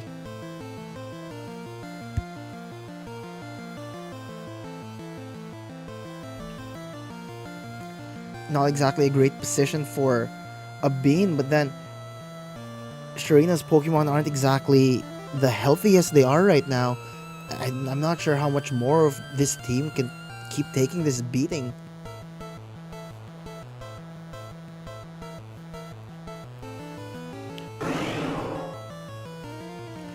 But yeah, okay, so both Pokemon here, I believe, will be protecting themselves.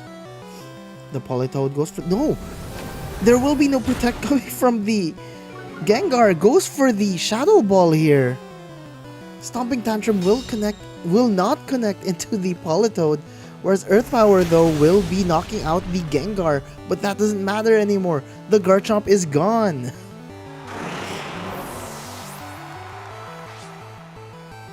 Garchomp is gone, and this Venusaur is not having the best day of its life. 0% on the Garchomp, returns to its trainer's Pokeball without anything else.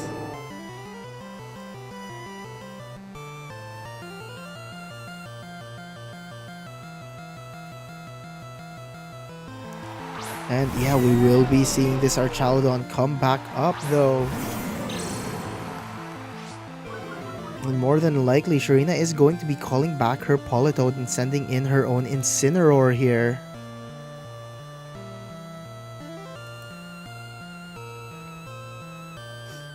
But yeah, we will be seeing the Incineroar come in probably. But Fake Out is alive and the pressure is real for both players right now. I don't think this Archaludon really wants to do anything though, or get hurt by this Venusaur. Venusaur though only has 3 to 4 more turns of survival left because of its Life Orb. Earth Power will connect into the Politoed slot though, so there will no longer be any changing of weather. There we go, 10% gone, chipped. And Dragon Pulse will finish the job. This Venusaur is out. Down for the count. Parting Shot though, coming from the Incineroar, will be weakening this Archaludon, unfortunately.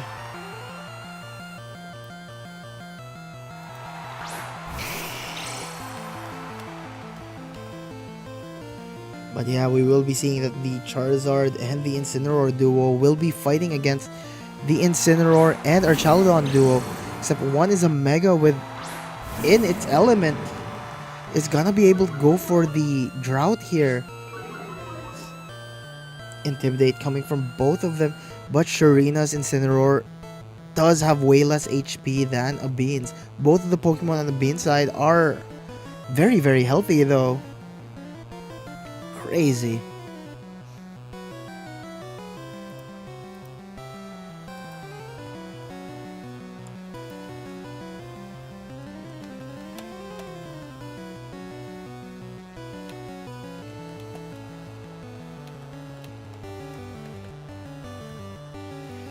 But yeah, this is going to be extremely difficult for this Archaludon to bring itself back.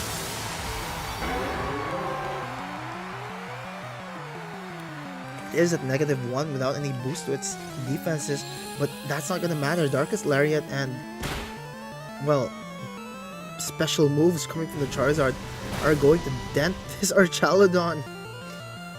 Ouch! Heat Wave will proc the stamina, but after it dealt 64%, that was just so much. Dear Chaldon can't even do much here. An unfortunate speed tie loss for Sharina, but she's not down and out yet. This Incineroar may still be able to do something for her here.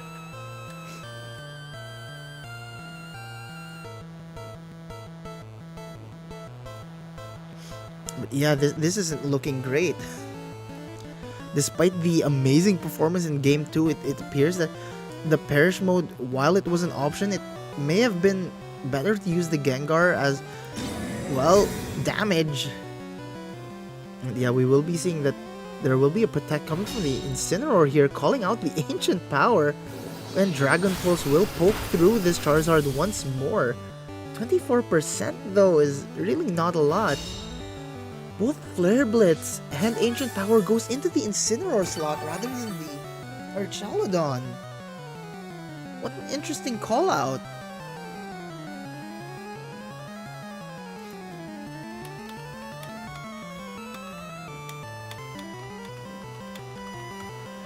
Okay, so this Incineroar though on Sharina's side managed to call that out perfectly. But yeah, a Bean just goes, I'm not gonna take any more risks. I'm just gonna go for the Heat Wave. Despite the missed chance there, this is going to knock out the Archaludon. But Sharina loses the speed tie once again. Flare Blitz will be coming from a Bean's Incineroar into her own Incineroar and knock it out. And yeah, while a Bean may have lost game 2 there, he will be taking game 3 and the set.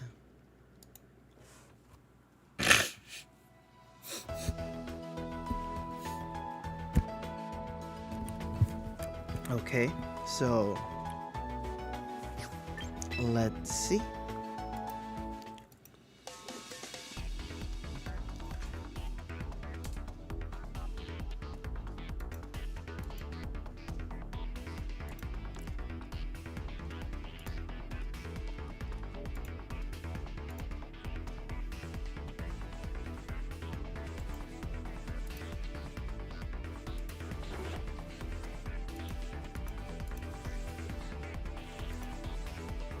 Okay.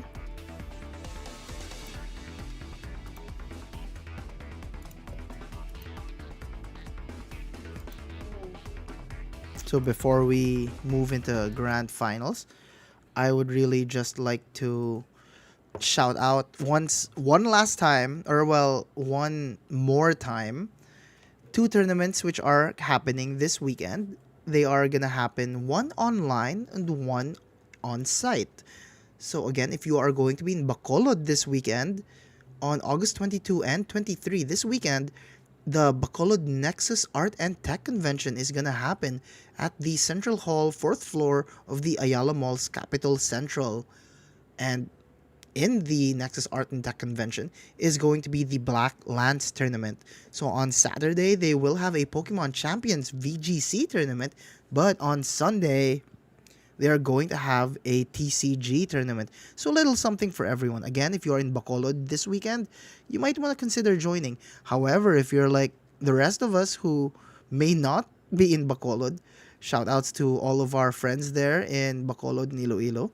If you're not there this weekend, you still can join one more tournament. Although there is a registration fee of 150 pesos, you can look up on Limitless. There is a forum there, or probably in the PGP or PCP group pages, Synchronized Worlds number 2.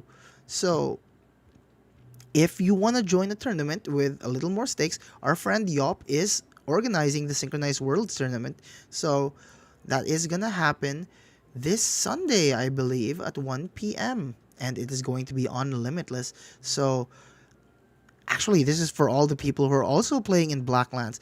If you are going to be in Bacolod, you can play on Saturday. But if you haven't had your fill and you're not exactly playing TCG, why not sign up for Synchronized Worlds number 2 as well? So again, these are going to be the 2 tournaments which are going to happen this weekend.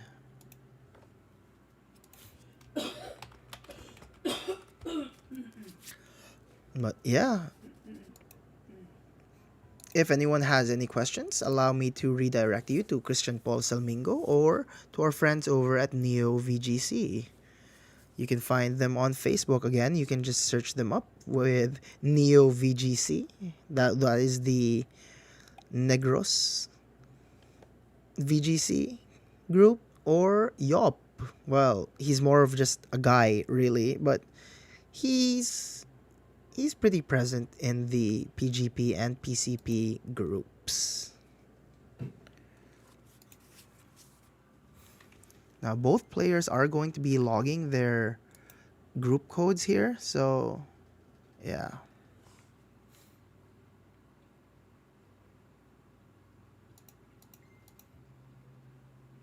We're now just waiting for the room code.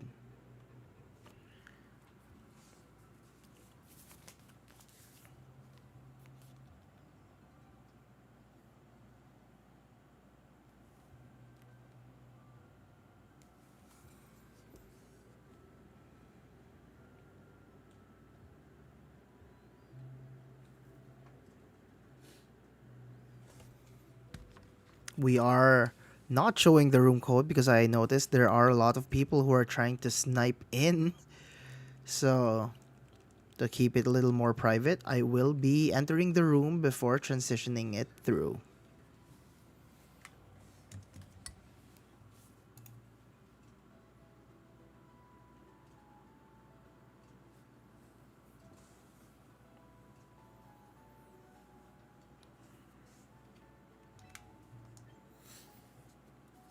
So again, one last time, we're about to enter Grand Finals.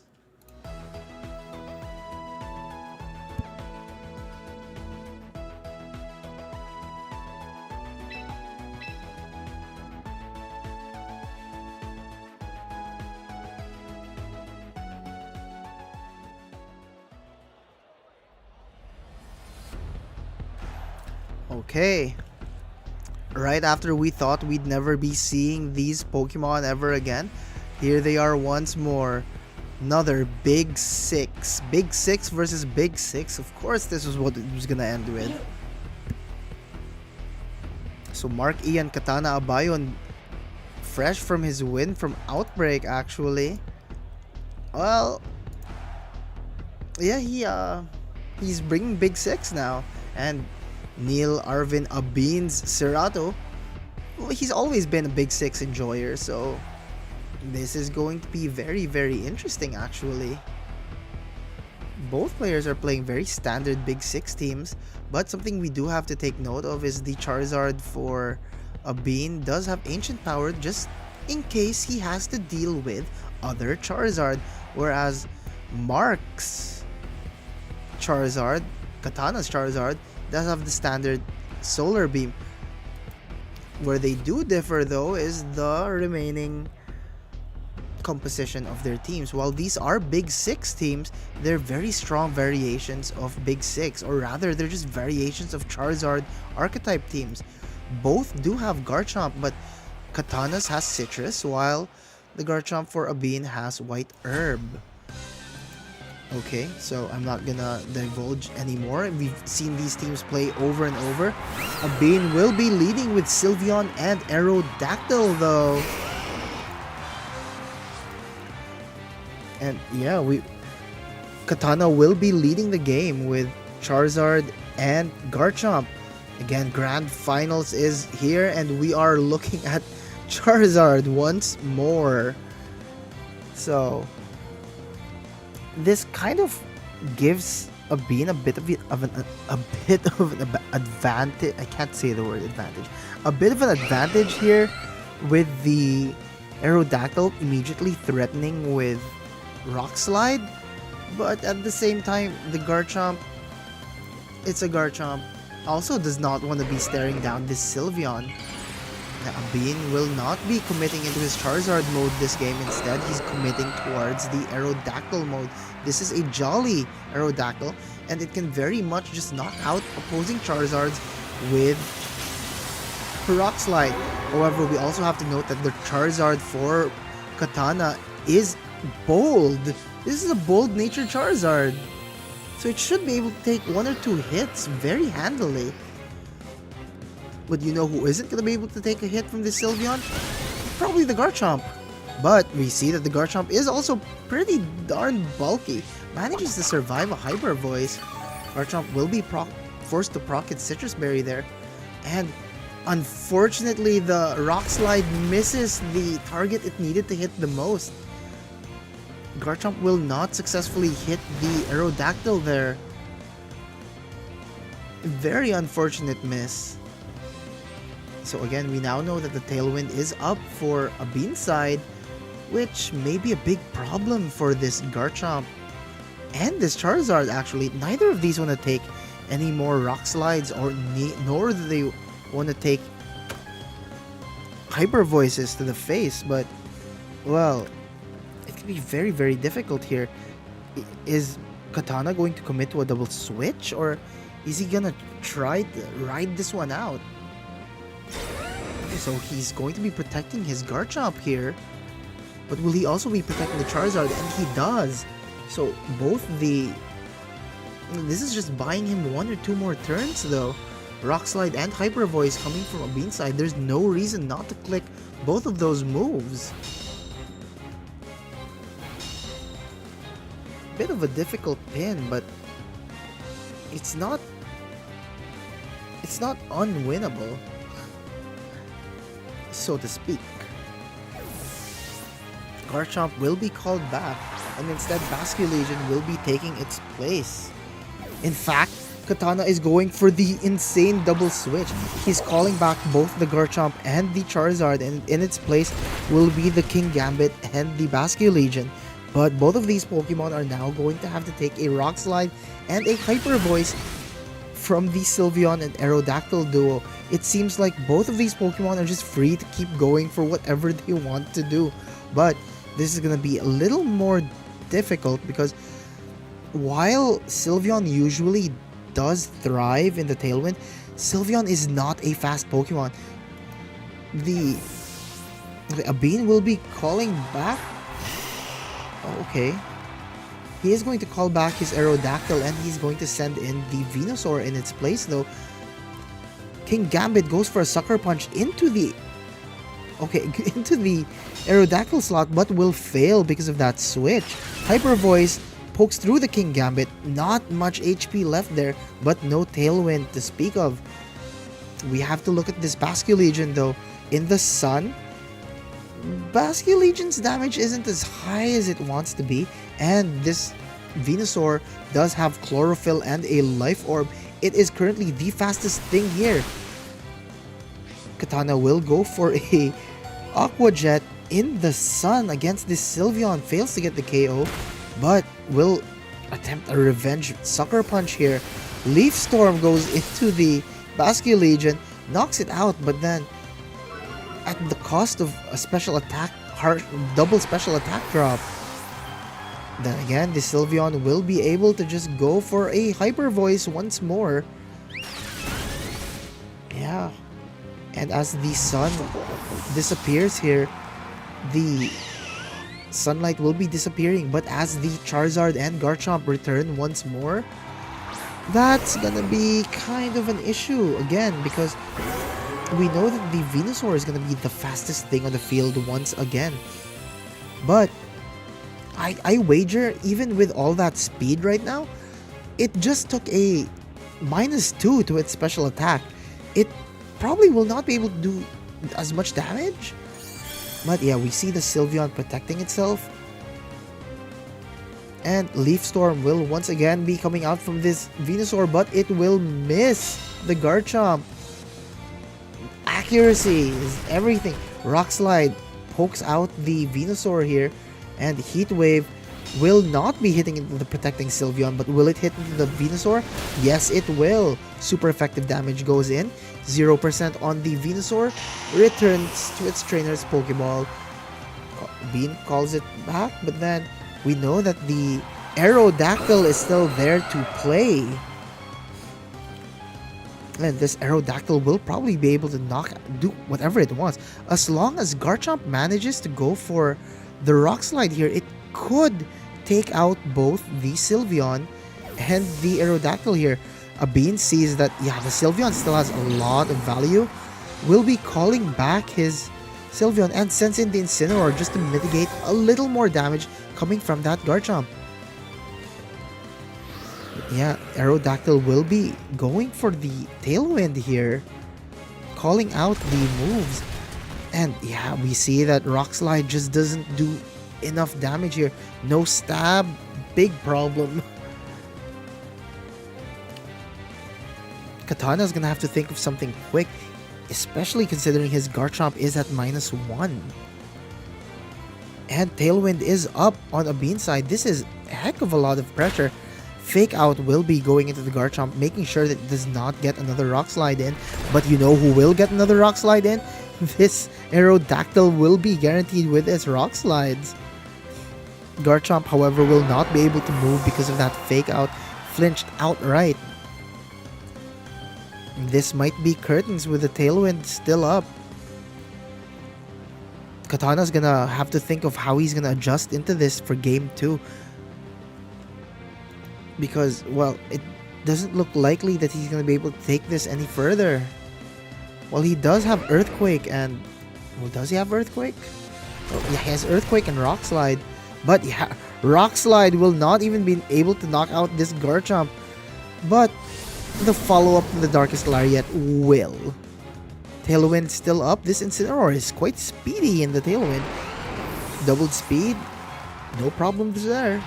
No complaints. A Bean takes game 1 from Mark Ian Abayon.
And here we go.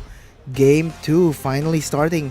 Katana and Abeans. Abeans did take game 1 earlier, showing his mastery of the Big 6. In fact, he's kind of just flexing here, leading with both the Charizard and the Aerodactyl here. Well, he can Mega Evolve either one of these Pokemon, but we know that the Whimsicott probably wants the Tailwind, but so does the Aerodactyl. But if the Aerodactyl goes for the Tailwind, Whimsicott still goes first, and, well, Garchomp still gets the Rock Slide to go off. But the real question is, will this Rock Slide be able to knock out the Charizard on Abean's side? Abean does know the calcs for these Pokemon very, very well. But yeah, we will not be seeing the Aerodactyl Mega Evolve here. Instead, we will be seeing this Charizard Mega Evolve. But something we do have to note is the Aerodactyl has Wide Guard. Whimsicott chooses to protect itself, which means that Garchomp has also chosen to protect itself. Wide Guard will actually be coming out from the Aerodactyl there, very, very good scout for both of these players.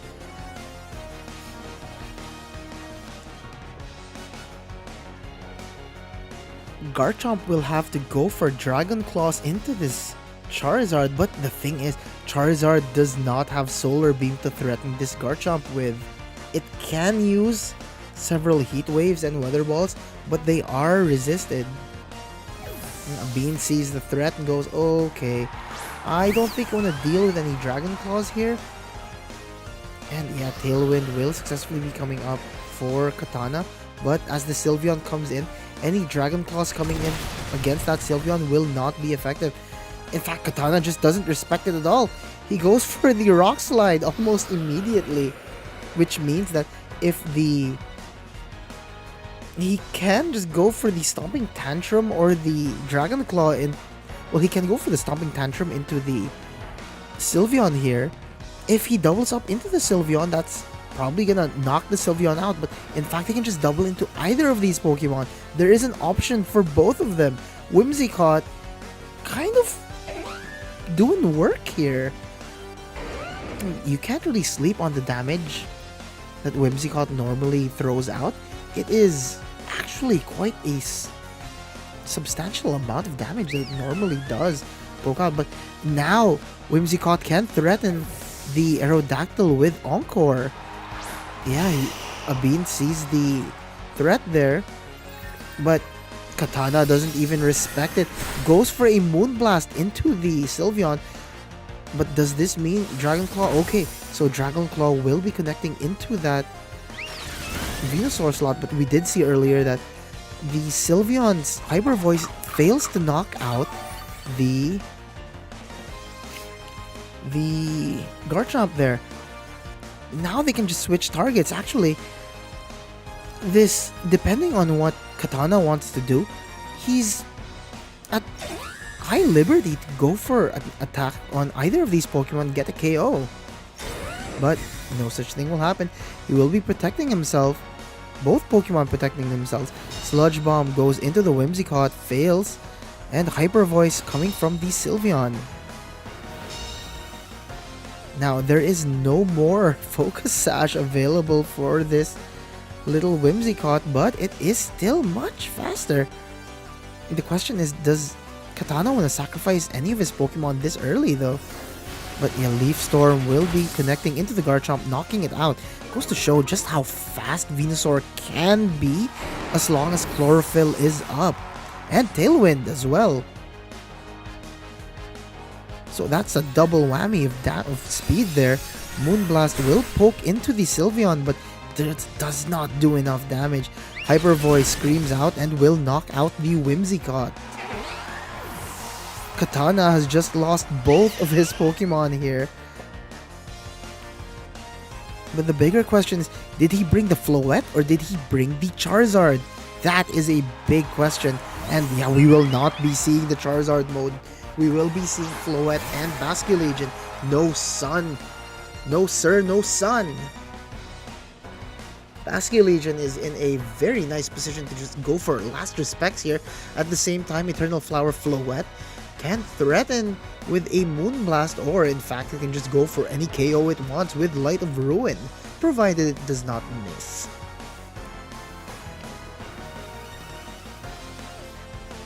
And Bean sees the threat, calls back his Sylveon, and instead sends in the Charizard.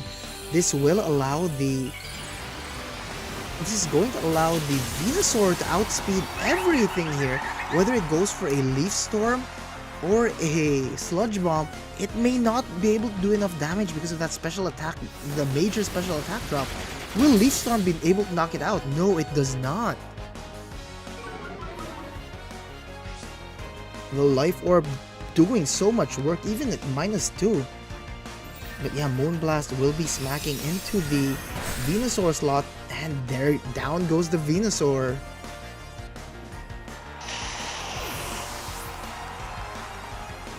And last respects will be coming from the Basculegion. 2 procs there, knocking out this Charizard outright. But this may be the very last turn of the Basculegion. So long as it does any form of damage going in, it's probably going to be enough. And I'm going to wager that it's going to use Aqua Jet into this Aerodactyl, which is kind of a sitting duck. Katana has managed to turn this around very nicely. Floette can go for attacks into the Sylveon. It's not going to have any drawbacks, whereas the Basculegion can go for Aqua Jet directly into the... No, the sun is still up. Aqua Jet may not be able to pick up the KO. But will Dazzling Gleam be enough? Or will a Rock Slide Flinch be the end of this run? 1%. 1 HP is infinitely more than 0 though. So yeah, we see that 1% is remaining for that Aerodactyl. 1 HP and a dream. Rock Slide comes in. Will this be a flinch? Will this be the thing that ends the game? Yes, it very much may be. Hyper Beam coming from the Sylveon will knock out this Floette. Unfortunate, but it is the way it is. I guess that's it. The 3-time midweek smoke champion, Neil Arvin Cerato. Congrats once again.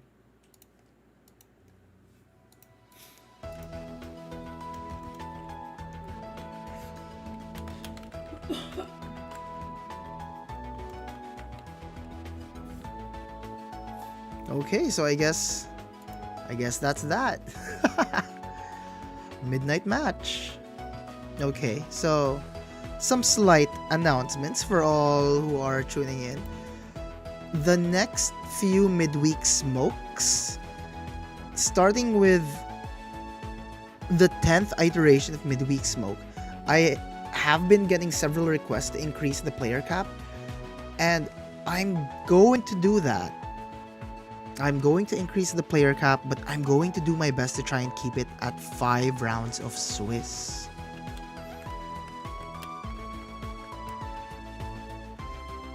Okay.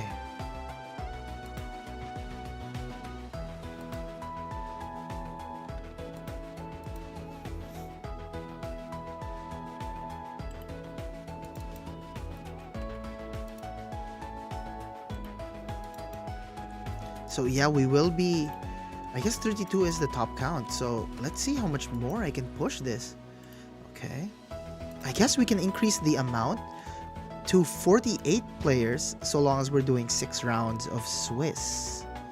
Now, before we go, I'm going to push this one last time. If you are in Bacolod this weekend, there is a Pokemon Champions and TCG tournament called Black Lands.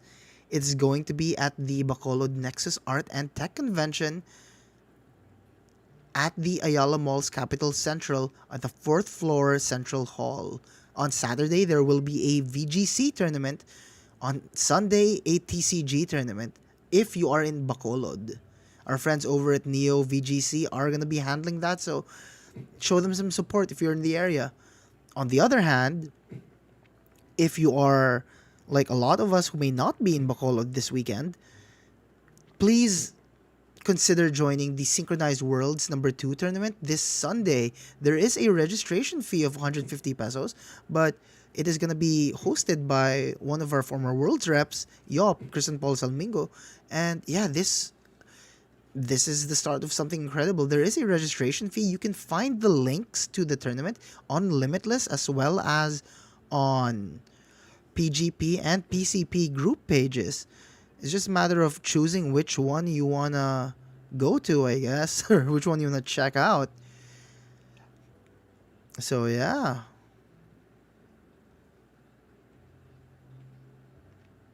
And with that being said, that's it.